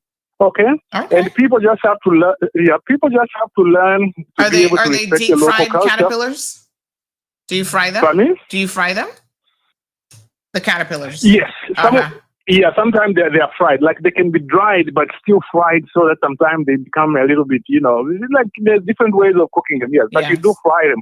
But you never ever eat them raw. And people just need to respect that. And I think the government needs to be able to do certain things to protect Caymanian culture. Guys like that guy in some countries would have been deported. But anyway, let me end there. I thank you. Thank you so much. Let me say this as well. What is so interesting is that on my recent travels, I told you guys we went to South Africa and then Zimbabwe. Before we got into Zimbabwe, we got a very stark warning about being careful of what our attitude was when we went into Zimbabwe, even from South Africa, because they made it very, very clear that the people in Zimbabwe do not take kindly to people insulting their country or being rude in any way, shape, or form. So much so that, quite frankly, the tour guide shared a story with us of how a guy had gone there and insulted the leader of that country at the airport. And it wasn't, in my opinion, an extreme insult, but nonetheless, it was an insult. And so what they did with him is they detained him, and he was then put the following day or two, I think they held him in custody for about 2 days. He was then put on a plane and told, you know what, you're out of here. Okay. And by the way, you're not going to get a visa to ever get back into this country. Now, I'm not saying that extreme measures like that are appropriate. What I'm saying is every country has rules about, how the country and the citizens and so on should be treated. And I can tell you that there's some countries, as the last caller said, that would not take lightly to what this man has said on our the national radio station, no less. Al Ebanks is in the house. Good morning, Al. Al says, let me just find your comment again, Al. I know I just saw it. Hold on, honey child. Ay. Where did the comment go? There's so many. Al, yes. Says, I'm waiting to see his white face show up on Mall Road. I'd always like to know when I'm next to a Trump breed. When I heard him talking on the radio, his ignorance came out from the start. When people show you who they are, believe them. They are here, Cayman. Good morning, caller. Well, good morning, Miss Sandy. Morning, dear. Just a question here. To be honest, these people that come here and acquire these attitudes, they're really not to blame 100%. You know, we blame those that are in authority. And so this, the disrespect for the Caymanian people on the whole, their culture, which is their identity. And the minute they're put in these high seats, they look down on anybody and everybody they can find to look down on.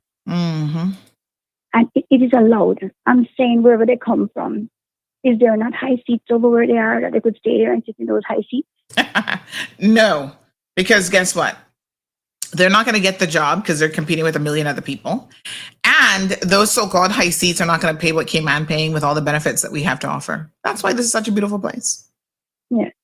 And people can say whatever they want about the Cayman Islands, but like I said, if you don't want to be here, nobody's forcing you to be here. But I tell you what, they're here for a reason. This is actually quite an amazing little place. Yes, it's total disrespect. And at the end of the day, they're feathering their own nest. You know, and it's sad that it's allowed by those that are in authority. That's where the issue is. They can get away with murder here if they want. Yep. You know? Thank you, caller. So sad. All right. Good morning, caller. Welcome to the program. Let's find out what time it is. Hurry, 10 o'clock. Overtime. Lord Please, Jesus. this morning. I'm trying to behave. Can y'all encourage me to behave? No, not this morning. Not this morning. I would love for him to call into the show at 9:30. Pick him up and done him. Damn mood.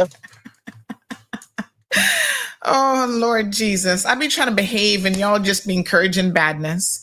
Mona Lisa, beautiful Mona Lisa, Miss Cayman at one time says, yes, we did eat it to survive. And I love the taste. In fact, when the Spanish discovered us, we were called Las Tortugas. It is not only our food, it is our history. It is a symbol of our identity. And if we really need to explain that to you, I don't know how you pass. I don't know what kind of tests they're giving y'all for status, but you should not be here. If we really have to explain this to you, honest to God, you shouldn't be here. Verdon Terry, good morning, says strap the person on the back of one of those large, really large turtles and release in the sea. No, he's too good for that, honey chow. Damien says Canada's national, the turtle, when I said he's too good, the turtle's too good for that. Right? We don't want him in the back of no turtle. Damien says Canada's national dish is poutine, as in poutine fries? Poutine? No, it's pronounced poutine. Poutine, like poutine fries? That's our national. That can't be for real. But so many countries have unfortunately what's the word I'm looking for? Denigrated? Is that the right word? The natives to the point where you've lost so much of the history. We're about to celebrate Thanksgiving. And when you look into, what really happened as a result of the Europeans making their way to America and what happened to the Native Indians, it's a sad indictment on cultures all over the place. So, what remains of cultural influences and what's native to people, even if it's just in the past 500-600 years, leave the people them alone. Good morning, caller. Good morning, Sandy. Good morning, dear. Just a quick comment. First, this guy is talking about the third rate. Where is he coming from? What country? Well, he's been identified as Corey Martinson, and that means that he's Canadian. Okay. I would like the world to know about the turtle meat, which we know what the turtles are eating. And this is just not to retaliate on what he said. I want to alert everybody, when you eat, especially chicken that is imported, do we know what we're eating? Nope. A chicken 8, 9 days old, he's like 4, 5 pounds, and you eating that? When you see a children that is 15 years old, almost 6 feet tall or 6 feet tall, like 250 pounds, we're feeding our generation, because I'm not responsible, none of them, but I'm saying out of a health interest. Think about again, when we eating chicken, what we are eating, plus other foods with the hormones and the steroids and everything. We are eating probably 100% modified generic food. Yes. So we better think about it. He better come on the radio and tell us what we're eating, because I know what we're eating, and I would advise anybody, think of what you're consuming when you're eating, especially chicken that is so popular. Think about what's going into your body. Thank you so much for listening. Thank you, my dear. Continue eating turtle meat. Good morning, caller.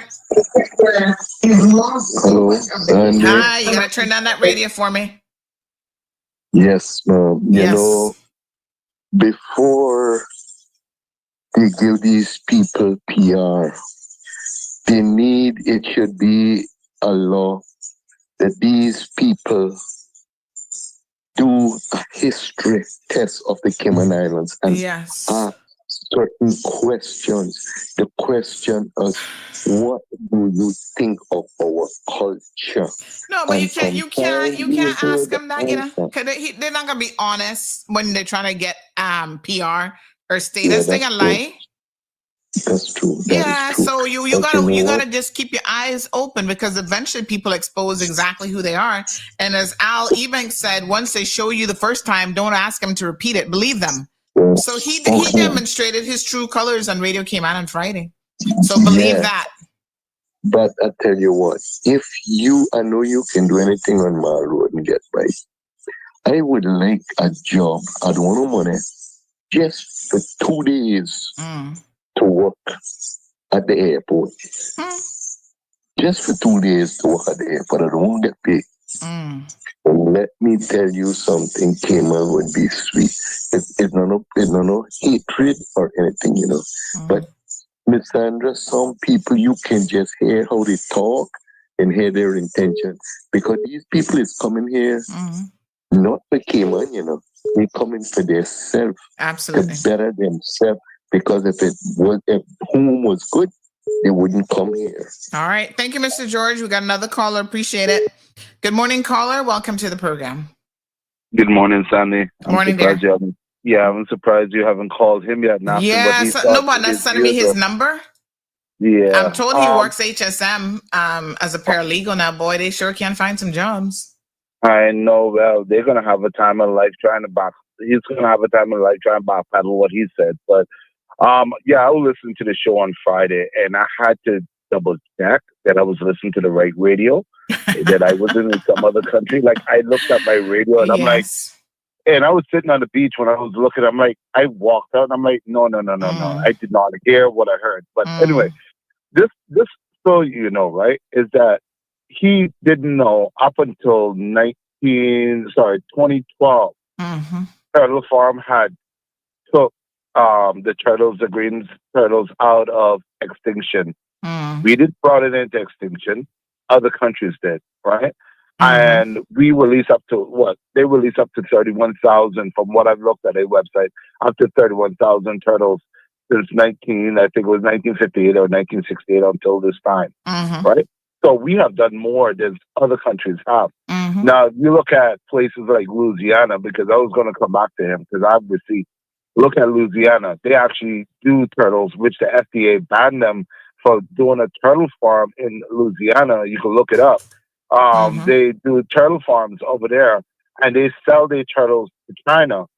China also do turtles over there as well. They have the soft back turtles, not the green, and they do that for harvesting and for food consumption. And they actually have a factory that do over 100,000 turtles per year that they consume.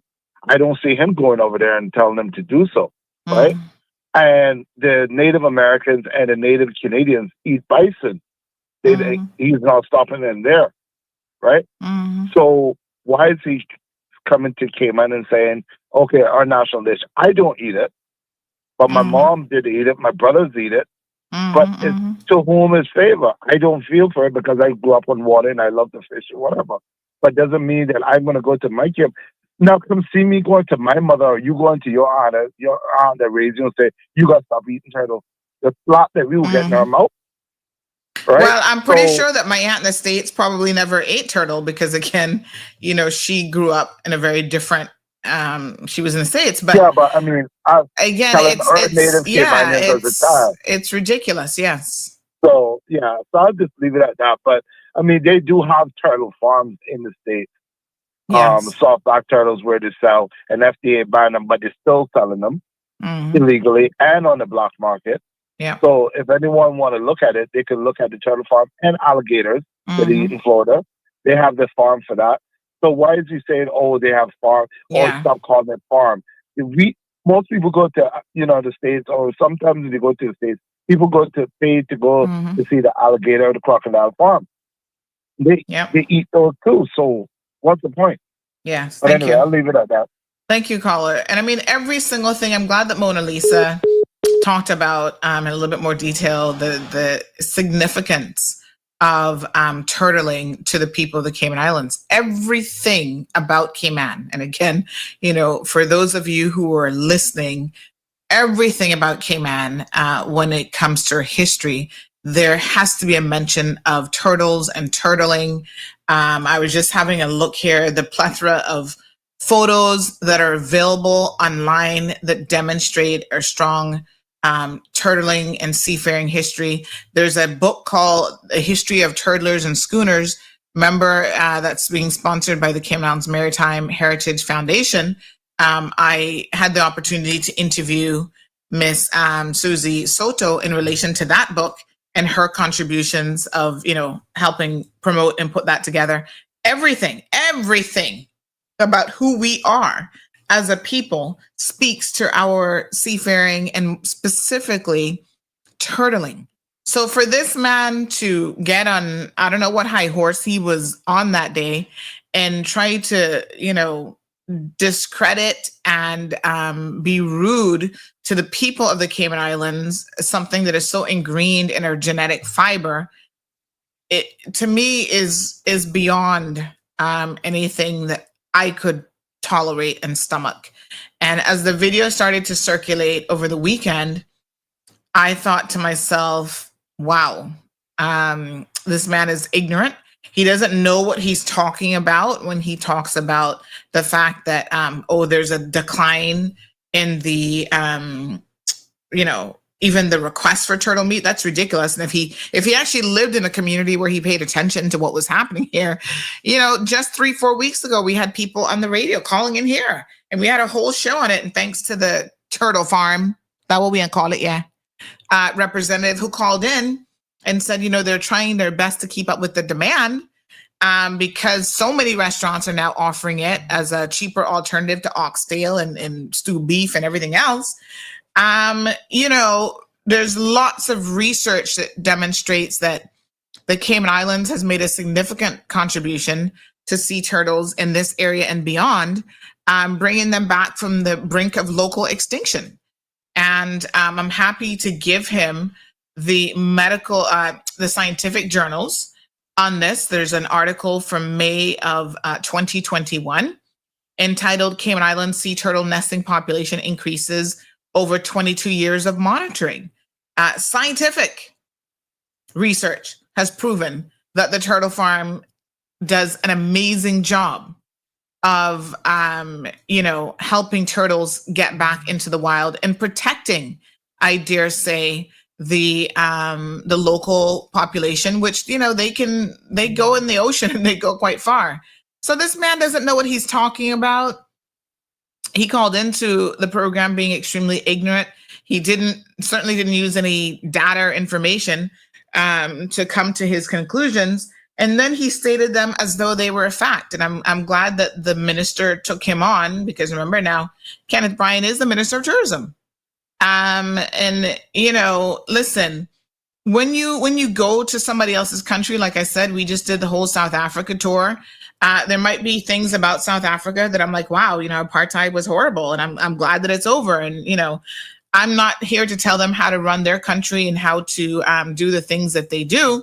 I'll put the link here, so those of you who are interested in learning more about how the Turtle Center contributes to keeping the turtle population safe, and not just from poaching, but also has helped to increase its numbers.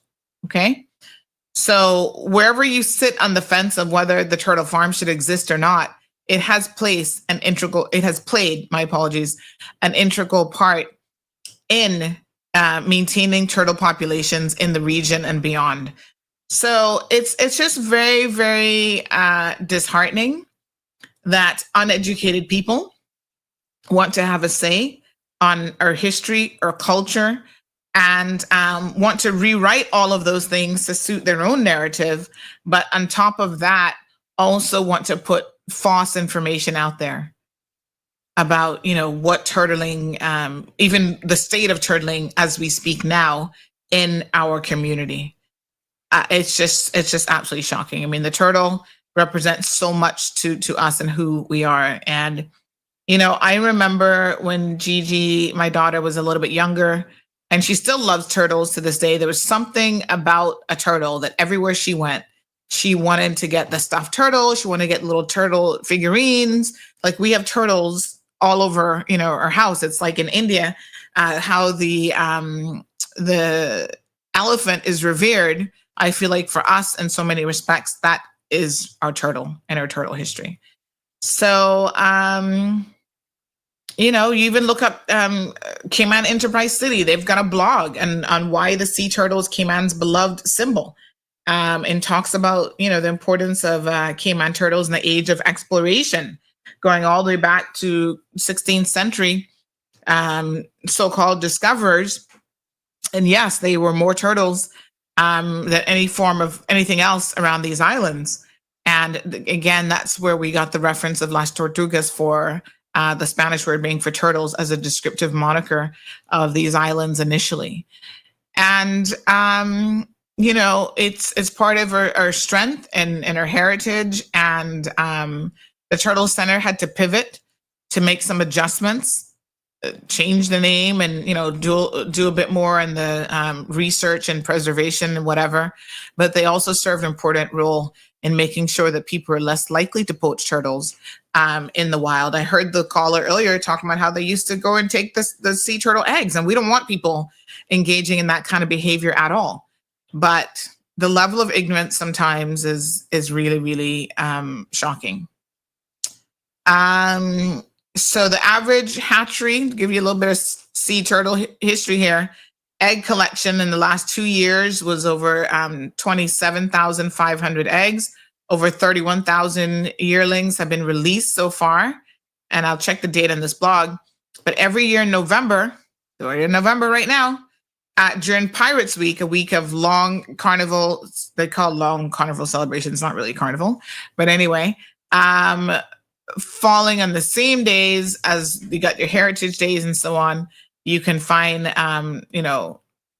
so much turtle available, hopefully during this week as well. So go out and enjoy a plate of turtle meat. Somebody said that, I think that was Live Happy, said that, that your friend, I saw the comment somewhere, that your friend Mario actually, and I heard this, I think y'all mentioned this before, that apparently he is very, he makes a mean turtle meat dinner, stewed turtle. So that's good. Sarah Sue says, what they need to do is go to Jamaica and tell them that they can't eat curry goat or ackee and saltfish, and see what kind of response they'd get. Dumpy know who to frighten. We broke them too bad. Mm-hmm. Yep. Ron says, as a Caymanian, I also agree that the Turtle Center being a conservatory and a turtle butcher shop is bizarre. Okay. Denny says, Ron, because you don't understand how that protects the wild turtle population.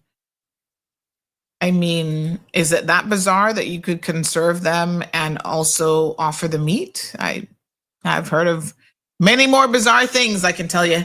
Natasha says this is what happens when we allow outsiders to come here.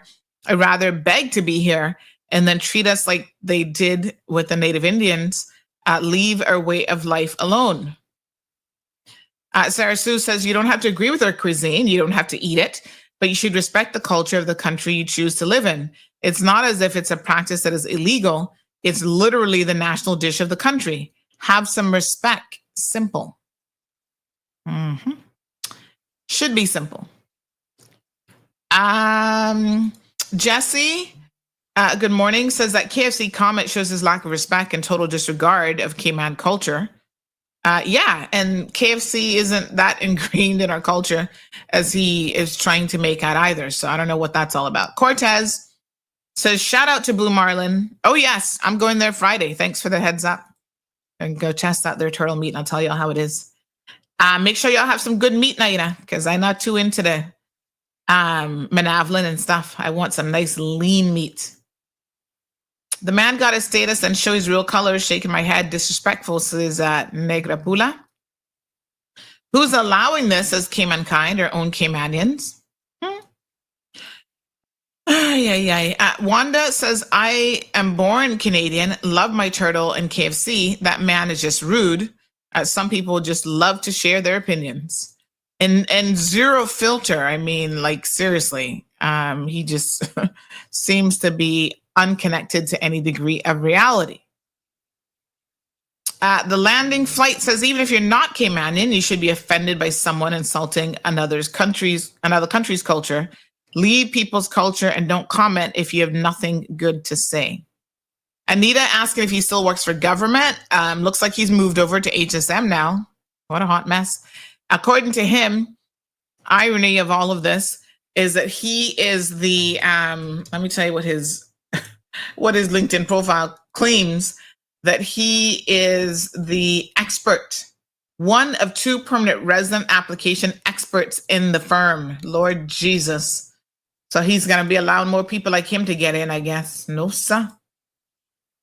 All right. Can I read this comment, JA, after the show? Yep, that's going to get colorful. Another person says he's a typical member of the Maple Leaf Mafia. Big shout out. If you know, you know. Owning Cayman, if you're a government worker and you're, let me use an alternative word, crap on the job, do you get promoted? I'm not sure if I want to call this place home anymore. It's so embarrassing now. Lord have mercy. Somebody asking where they can get the book that I was just talking about there, the Turtlers and Schooners book. It should be available at your local bookstore. I got my copy, like I said, from Miss Susie Soto, so big shout out to her.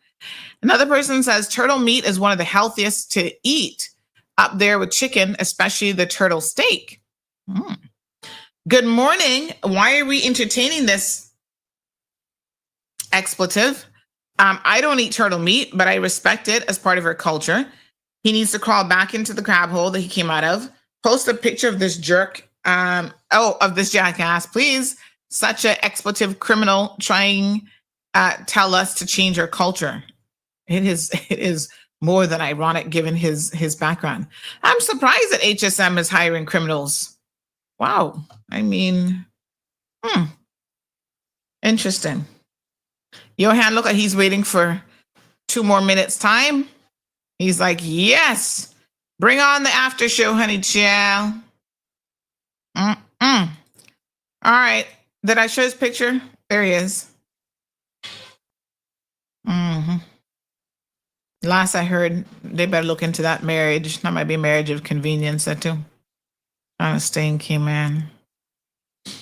Lavana says, I'm with all of what Sarah Sue said. Strong Will says, tell him to go to Jamaica. He'll soon, what? Tell him to go to Jamaica. He will get some, BBC. El Rey says, for real, he needs to go. We don't need people like him here. Apoc447 says, isn't it bizarre if you're aware?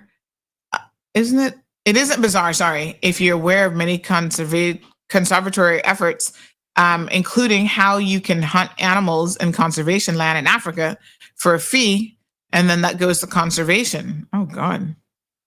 Daisy says, yo quiero tortuga. And in case you don't know what that means, I love turtle. Yum, yum, yum, yum. In my tum-tum. Almost 9:30. Shaka Zulu says respect needs to be given for the way in which Cayman has bridged its cultural dish with the need to preserve the green sea turtle in international responsibilities. Is it 9:30 yet? Oh, God, hurry up, 9:30. Angel says, El Rey, you soon say we can't eat. He soon say, sorry, we can't eat Wilkes and Kunk too. The audacity of some of these entitled paper people. We've been eating turtle all of our life, and because he prefers KFC, let him go there and eat all the KFC he wants. It is now 9:30 in the Cayman Islands, folks. Radio folks, y'all have a good day. Y'all know what to do if you want to continue hearing the conversation. Switch over to social media. I had no intentions of turning up this morning. I got to tell you the truth. I be trying to behave myself. You know what I'm saying? Honest to God. Seriously.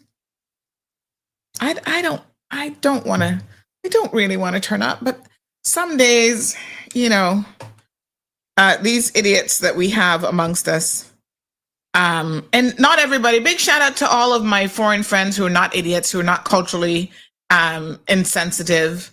Somebody said, I cannot wait for 9:31. We're off the radio. This guy's a proper idiot. Jackass is too kind of a word for somebody like him. Hold on.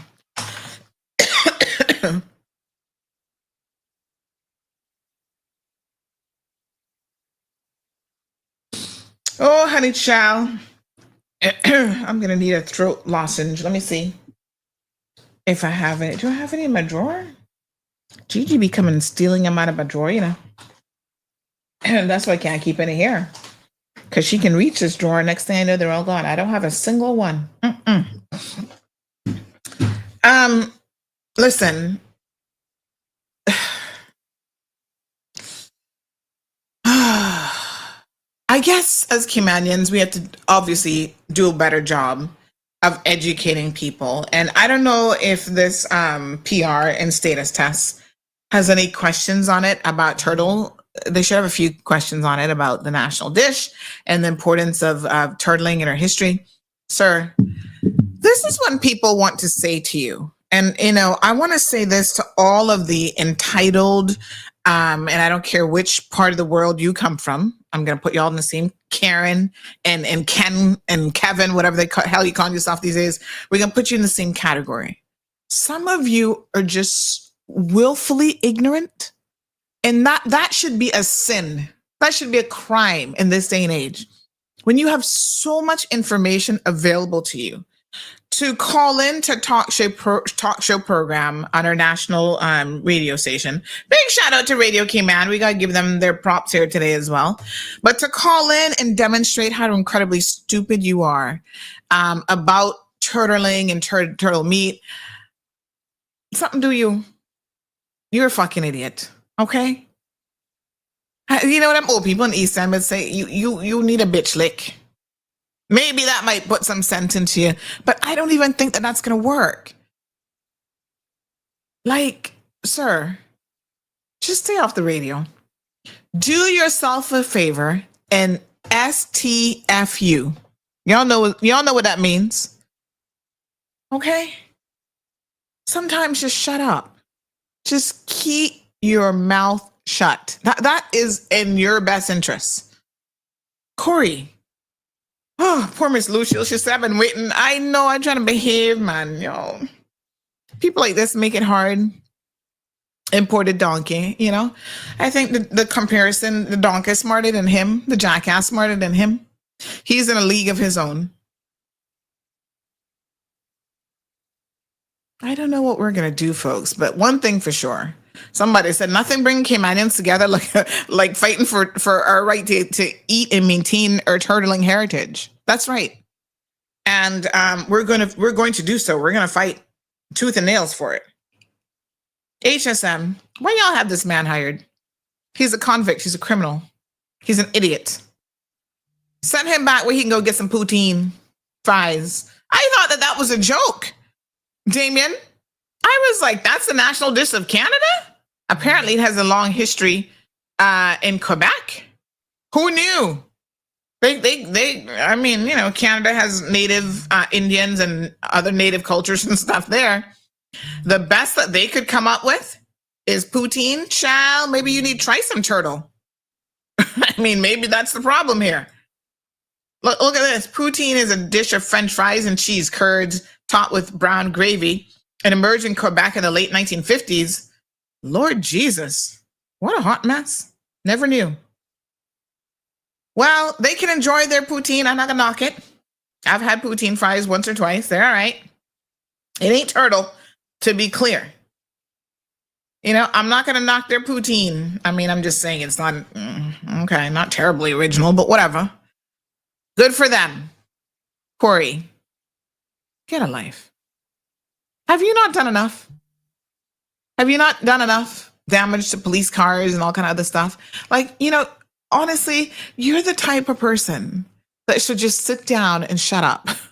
You know what I'm saying? You're here in Cayman. You have a life that you would not have. I say this with confidence, right?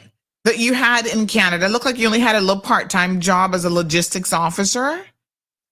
Okay. Part-time. And then you come to Cayman, you can get a full-time job. You see, this is part of the reason with Cayman, you know. You all need to start looking closely at who you are allowing into this country. They come here with nothing. They get a little taste of the good life, a little taste of a real job, paying decent money. And then all of a sudden we can promote them from investigator in the ombudsman's office to a senior appeals and policy analyst to deputy second in command. He would have gotten the top job if CMR didn't report on his criminal activity over Yeso back in 2017. That's exactly where he was going. He would have been running that department now. There wouldn't be a Caymanian in that job if we had left him sitting there. And then he turns around and gets a job over the department environment as a conservation officer. Based on what? No experience as a conservation officer, because how the hell you go from logistics, part-time job in Canada, to an investigator, to a senior appeals and policy analyst, to Department of Environment as a conservation officer. What qualifications did he have? Now to law? I mean, his career path has been quite astonishing. Now he claims to be an expert in getting people PR in this country. Wow. Good morning, caller. I wasn't going to call in, but I feel like he lit fire to my belly.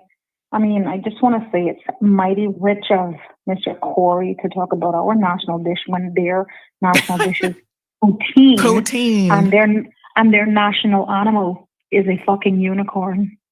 Ridiculous. Yeah. A unicorn. Tell him he needs let me tell him, Mr. Corey, you need a swift kick in the ass out of this country, never to return. I don't care where you go far, stay long. Nobody wants you here. I certainly don't. I don't think I'll speak for the rest of us Caymanians. I don't think many of us actually want you here. If you left now, we'd be okay. I think your comments are mightily discriminatory. Just outright outrageous and disgusting. And as they say, when people show you who they are, believe them. That's right. Believe them, and yours has demonstrated that you're a criminal. And that's just it. We don't need to know any more beyond that. You should have been, like I said, given a swift kick in the ass a long time ago, and never to return or never to be seen or heard from again, as they say in Matilda. Yep. You know, I am just utterly disgusted that somebody could get on the national radio and make such. I mean, the comments are so outrageous that I'm sitting here wondering: is this man on drugs? Like, what is he on that we need to know about? Like, this is It doesn't even sound real. Like he must be. It must be that he is just. I mean, come on, dude. Like you actually, and to take on the minister, and big shout out to Kenneth, because I must admit, Kenneth held. Congratulate him. Yes, he held his cool, honey child. Because I know, I think Kenneth said before that he don't eat turtle meat either, but Kenneth kept it cool, and he lucky. You know where Corey needs to go? To the Amazon jungle, where they eat people. That's where he needs to go and tell them not to eat them, and I hope he's next on their list. He's a sick human. He needs to shut the hell up get the hell out of here. Shut the hell up and get the hell out of here. I sent you a little video. Oh, play it off for him at the end. Play it off for him, please. I'm downloading it as we speak. Yeah. That's from me to him, and it coming from all of us Caymanians who are disgustingly outraged by his disgustingly racist comments. Disgustingly racist. He is not, and just so you know, he's not the only one who feels that way. Yes. Sure, there are many others.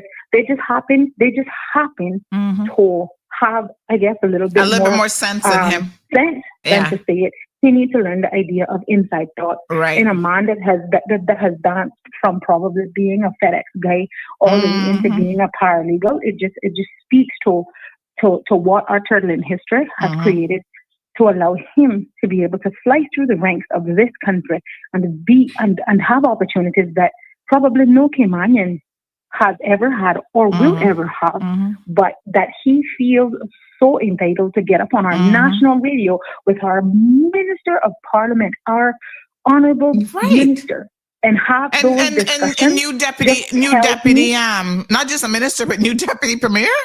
I mean, he got some fucking nerves. Just tell me how incredulously. I mean, I don't have words. This morning, when I first heard it, I thought it was a joke. Yeah, I gotta be honest with you. I really did. Until I heard the deputy premier speaking back to him, and I really, really want to shout out Kenneth this morning for holding first of all, holding his cool, because I would have lost it, and secondly for defending it. It's not about whether you eat it. If you find it when you come, leave it where you find it. Simple as that. Leave it where you find it. Go back to Canada, eat your fucking protein, and play with your goddamn unicorns, and fuck off. And by the way, somebody said it's not a unicorn; it's the beaver that is their whatever. But whatever. Point taken. I'm North American beaver is the Canadian national animal, not the unicorn. Maybe he needs a unicorn in his life. Okay. Well, I thought it was the unicorn. I heard that's what it was. All right. So. Yeah. I'll leave you there. Cayman Bragg, the Best Island, said Corey Matheson was a useless person at the complaints office. Well, seems like he's useless in more ways than one, honey child. Ms. Darlene says a mist of those outsiders only come here to grab all they can grab legally and illegally, divide and conquer. Damien says after that third paycheck, they feel like they own Cayman. Ditto to Canadians read Cayman adopted home. Oh yes, most outsiders. Thanks. I was confused there, Darlene. Oh my God. He ensured that all natives who complained never got results. There's a plethora of those. Ooh, wow. Mr. Goodlook said that Minister KB invited that lovely couple back to Cayman for a proper visit. Why didn't he just invite the young man for a meal? It's quite obvious not all of us can afford turtle. I think Kenneth learned his lesson that last time too. So let's give him credit for being able to learn. Someone should make this man eat turtle. I think that would be the fitting thing now to happen after disrespecting us. But then again, we don't want to waste a good plate of turtle meat on him. Oh my God. All right. Lavana says, I give the Honorable Kenneth Bryan a big thank you for his responses. Kaboom. Says Damien for that last caller. The landing flight says he shouldn't be here, Caymanian or not. None of us shouldn't want him here. That's not a good statement to make. Must have been high as a kite. I like I said, honey Jill. Jean says, and the audacity to come on the national radio channel. That part was funny. And you know what is also funny? I bet that bitch would not call CMR. I'm actually challenging. Nobody, I got his number. What? Tell him I said to call CMR so I can tell him something. Tell him call and dare to make those comments about KFC and the national dish after 9:30. Don't call before 9:30, son. You call after 9:30 so I can respond to you in the most appropriate manner. Like, exactly, Jane. WTF is right. What the fuck? Dude, don't worry. We got special or something for you. Coming right up. Live Happy says, if you see the halal sign on your meat products, don't purchase it. What? 5% goes to charity. I don't even know what the halal sign looks like, but okay. Abby says kaboom. Kaboom! To the last caller. Aliano says he's going to go to Tim Hortons and protest with a plate of turtle. OMG. What a hot mess. Miss Joy San said, better late than never. Good morning, my sweet people. Morning, my dear. Clinton is here. So the unicorn is the national anthem of Scotland. Oh. Desert Rose says, call HSM and ask for him. Okay, let's do it. Let me see what their number is. HSM.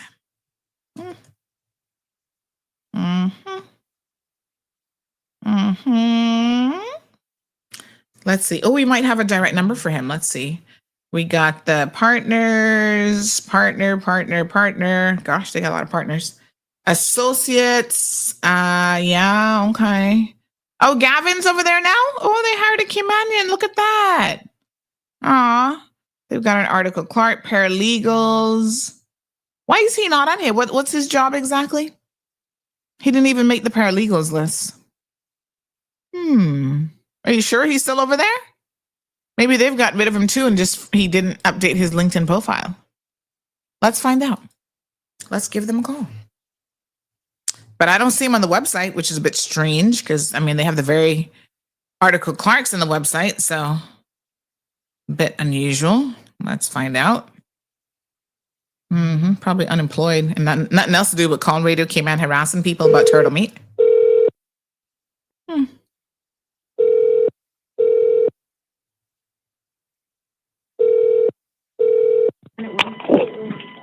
Thank you for calling HSM. Good morning. Hi, good morning. Do you have a Corey Matheson working there? Is Ms. D in her room?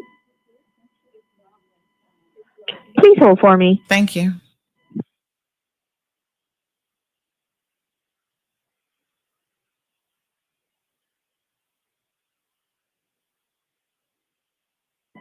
Hi, he's no longer working here at HSM. I figured as much. Thank you so much. You're welcome. Bye-bye. All right, bye-bye. You see what I told y'all? Didn't I feel it? You see? You see what I tell y'all? I figured as much, you know. Where he at? Is this him calling my personal number? Good morning. Hey, still on air. Yes, sir. Okay, I'll call you back. You see what I'm telling you? Bitch unemployed, I betcha.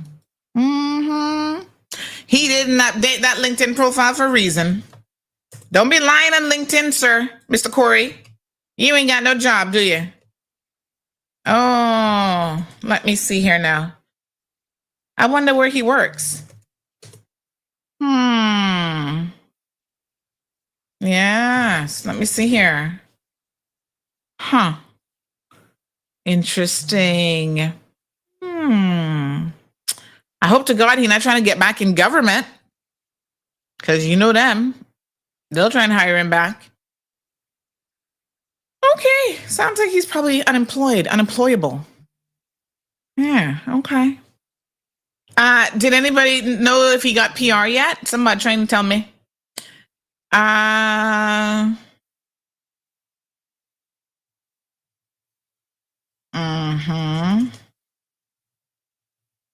Okay, hold on. Getting some intel. Oh, we do have a direct number. Why, thank you. Let's try it and see. Somebody said they might be lying. I don't think they are. I think he's no longer there. Let's see.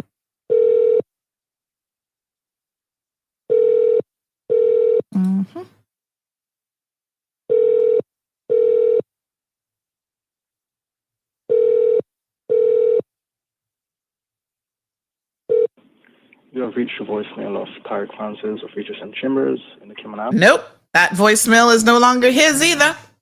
We can test it. We got email. Let's send him a little test email and see if that goes anywhere. We'll forward it to somebody else in the office. He's no longer there. That's what he get. No job. Good for you. Okay. They probably couldn't put up with him and his bad-mindedness and stinking attitude.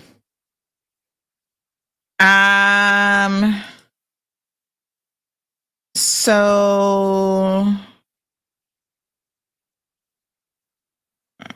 nope. Okay, somebody says we should talk about a sit-in. Oh, sorry. I was going to say a shit-in after eating turtle meat. We should talk about a sit-in at HSM Eat Turtle Meat. Oh, good. He's no longer there. I'm glad he has King Kong-sized balls, says this one person, and called into Radio Cayman and said what he said, because we wouldn't know who he is before. If we didn't know who he was before, we certainly know now. I wish more of them would take off their mask and show us who they are so we can try to get rid of them. That is very, very true. So somebody said, I'm not a fast food person. KFC is disgusting. I need some turtle meat now for Christmas. I can only get 10 pounds right now, girl. You better try and save it up. So hang on. Did I just hear Johan say he hopes to be in Parliament? Oh, did he say that? Shala, I missed it if he did. My apologies. I've been informed that he recently left his job at HSM. Oh, they probably made the idiot resign. Job is a useless piece of shit, says this person. To be honest, I think you should not give him an audience. Wait until 9:30 and just call him to tell him to go fuck himself and catch the next flight out. You better order your turtle from Blue Marlin in order to get it. Is it normally sold out or what? All right, another person says the problem is too many assholes come to Cayman and have a voice in matters they shouldn't be involved in. Unfortunately, too many of our own give credence to them, and it's time we start telling people to leave if they don't like it. You think he got the message today? Leave. Just in case he's not getting it, leave. Yeah.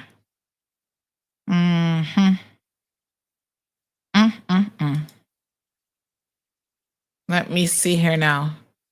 Another person says that they were at a local restaurant on Thursday, and there was a bunch of tourists that were there to tell the cashier that the next time they return, they would love some turtle soup. So Corey doesn't know what he's talking about. Tourists don't want to hear about turtles. Tourists love turtle meat, rice and beans, and the food kind. Thank you. He's married to Caymanian. Which Caymanian? I was trying to remember. I remember something about this, but I was trying to remember which one, because as I recall, that article back in 2017, he was supposed to be going to get married. Call Paddle Wheel in the Grove, 7 Mile. He owns that store. Oh, really? What is Paddle Wheel? What do they do? 9353. Hold on. Oh.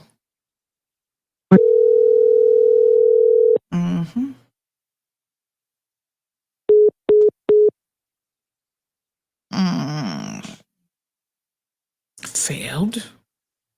Let's try it again.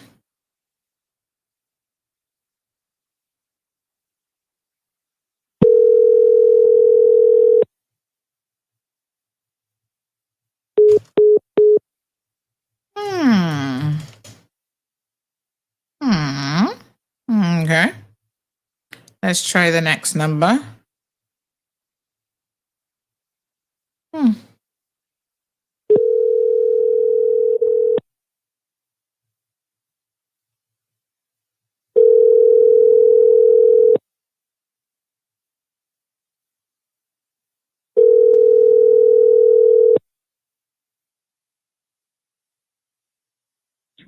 Thank you for calling Paddle Wheel Adventures. To book a tour or rental, you can book on our website at paddlewheel.ky or email us at the address tours. Paddle Wheel. So he actually has a tourist business? Oh, really? Now that just got interesting.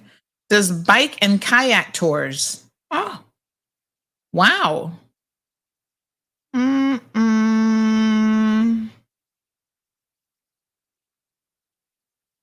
Okay.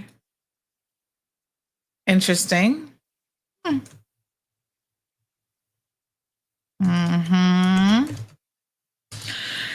Yes, sir. Oh, they're closed on Mondays. They don't open until 10 o'clock on Tuesdays. Oh, okay. All right. Thanks for the information. Morning, Sandy. How do these people get to apply for PR with all these charges against him? That should be a deduction of points. Only God knows. Only God knows. I mean, seriously. Like, yeah. I mean, we got too many people being eligible for PR.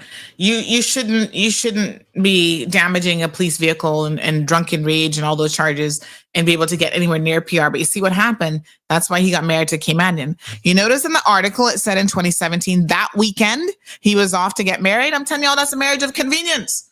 Y'all don't recognize marriage of convenience when one party happens to be Caucasian. It's not only just Jamaicans engaging in it. I'm just saying. His wife is a Jamaican. I think she is, but she has status or something, right? So yeah, like I said, marriage of convenience. I'm calling it like how I see it. Morning, Johan. Ay. Yes, that's correct. That's exactly what would happen. Walkers and company walking and talking, making trouble is his profession. Abrana Bank says if unemployed, good reason not to grant a work permit. He doesn't need a work permit because he's married to someone with status. You see what I'm saying? Yes, that's right. Cayman Brack says my sources say he's unemployed. Nobody's surprised. Johan says CMR Mafia for life. He's at NAU getting assistance now too. They should only give him a stipend, like food voucher for turtle meat only. Make him eat turtle meat every day for the next 5 years. That should be his punishment for insulting our turtle. Sure. All right. Monday. Y'all know I have class on Monday afternoon, so I need to get to work. I got some homework to submit. However, we have a perfect dedicated song. Thank you, Shishu. We're going to check out his business and see what's going on over there. Abrana says book a tour to the Turtle Center. So, Odell, who you going at now? You missed the whole conversation, Odell. You're going to have to hit that rewind button. Al says he's not leaving Cayman. He'll fit right in. Sorry. I text Kenneth in real time when he was on the radio, thanking him for his response, putting him in his place. Big shout out to Kenneth. And we have a special dedication here this morning. Just for him. Let me see where I put it. All right. Yes, honey child. And anybody else who thinks like him. Big shout out to my expat friends. Hold on a second. The ones who don't think like this idiot. I did see. Yes, this one says, as a pretty decent expat, this person really burns me up because it sets me and my family back a notch. And listen, we understand that there's different types of people here. The expats who are willing to come here and integrate and learn and the whole 9 yards, you're not the problem. And none of our comments are geared towards you, right? Respect. This person says, ha ha ha, is shitting. You were talking about a piece of shit. So that's not surprising that you made that Freudian slip, right? Oh, somebody says, now you know why Kenneth kept his cool. He's a stakeholder, so he can't go paro on him. I don't know if Kenneth knew who he was actually when he was talking to him, so who knows? Email him, says this person. Tell him the Cayman community says to go fuck yourself with a beaver or maple leaf. Oh, Lord, have mercy. Sandy, Corey called to the radio is much more than what's on the surface. He's in cahoots with the governor's office. Oh, and the WSPA. What the hell is the WSPA? With the new government in power in the UK, centers like ours are targeted with UK government money. Okay. He's married to sweet old Trudy Ann, God, I don't know how she puts up with him. He is exhibit A of a narcissist, and she's actually Jamaican descent, so would have shared his sentiment on Turtle. Oh, poor her.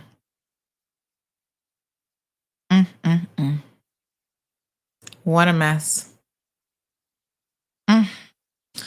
Anyway, child, some of y'all can put up with narcissists. Wouldn't be me. But anywho, special dedication. CMR fam. Get up off your feet this morning. Anita says, unfortunately, I believe that we have too many with this mindset throughout our islands. He's just a tip of the iceberg at the moment. Yes. He was bold, and I appreciate his boldness. And we are going to now present this song to you, Corey. This is us as Caymanians being bold and sending you a message that clearly you need to pay attention to. Y'all ready? Everybody get up. Johan, get up off the sofa. Get up on your feet, because this is a special dedication.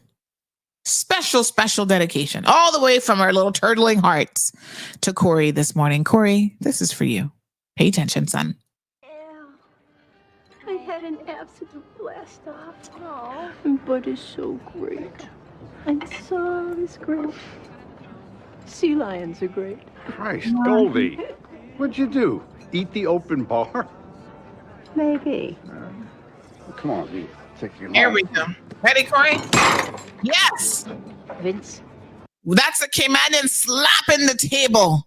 The West Bay, the North Side, of the East End, every single Caymanian that is sick and tired of being sick and tired. They just slap that table, and now she gonna let go in proper fashion. Corey, pay attention. Look at me. Yes, look at me. At me in the windows to my soul.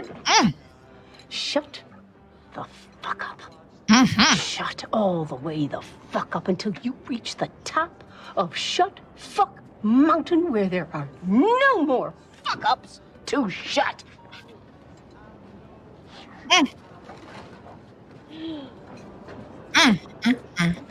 Here's to me. When you stood up to Peter for me, were you that good?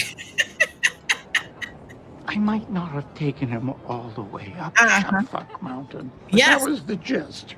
I may be a baby man, and you may have serious boundary issues. But at least we can hold our liquor. Yes, sir. Ready to go home? One more time. Way the fuck. Let's rewind all the way the fuck up until you reach the top of Shut Fuck Mountain, where there are no more fuck ups to shut. I mean, that did shut him up. So there you go, Corey. Happy Monday, everybody. Y'all have a fantastic day. See you back here tomorrow morning. Thank you for tuning in to another episode of The Cold Hard Truth on Bobo 89.1 FM. Cayman's #1 talk show is live weekdays from 7:30 a.m. Never miss an episode again. Watch anytime on CMR's Facebook and YouTube channels for the latest show episodes. Don't forget to follow us online on our social media channels. And visit CaymanMarlRoad.com for all the latest news and community happenings.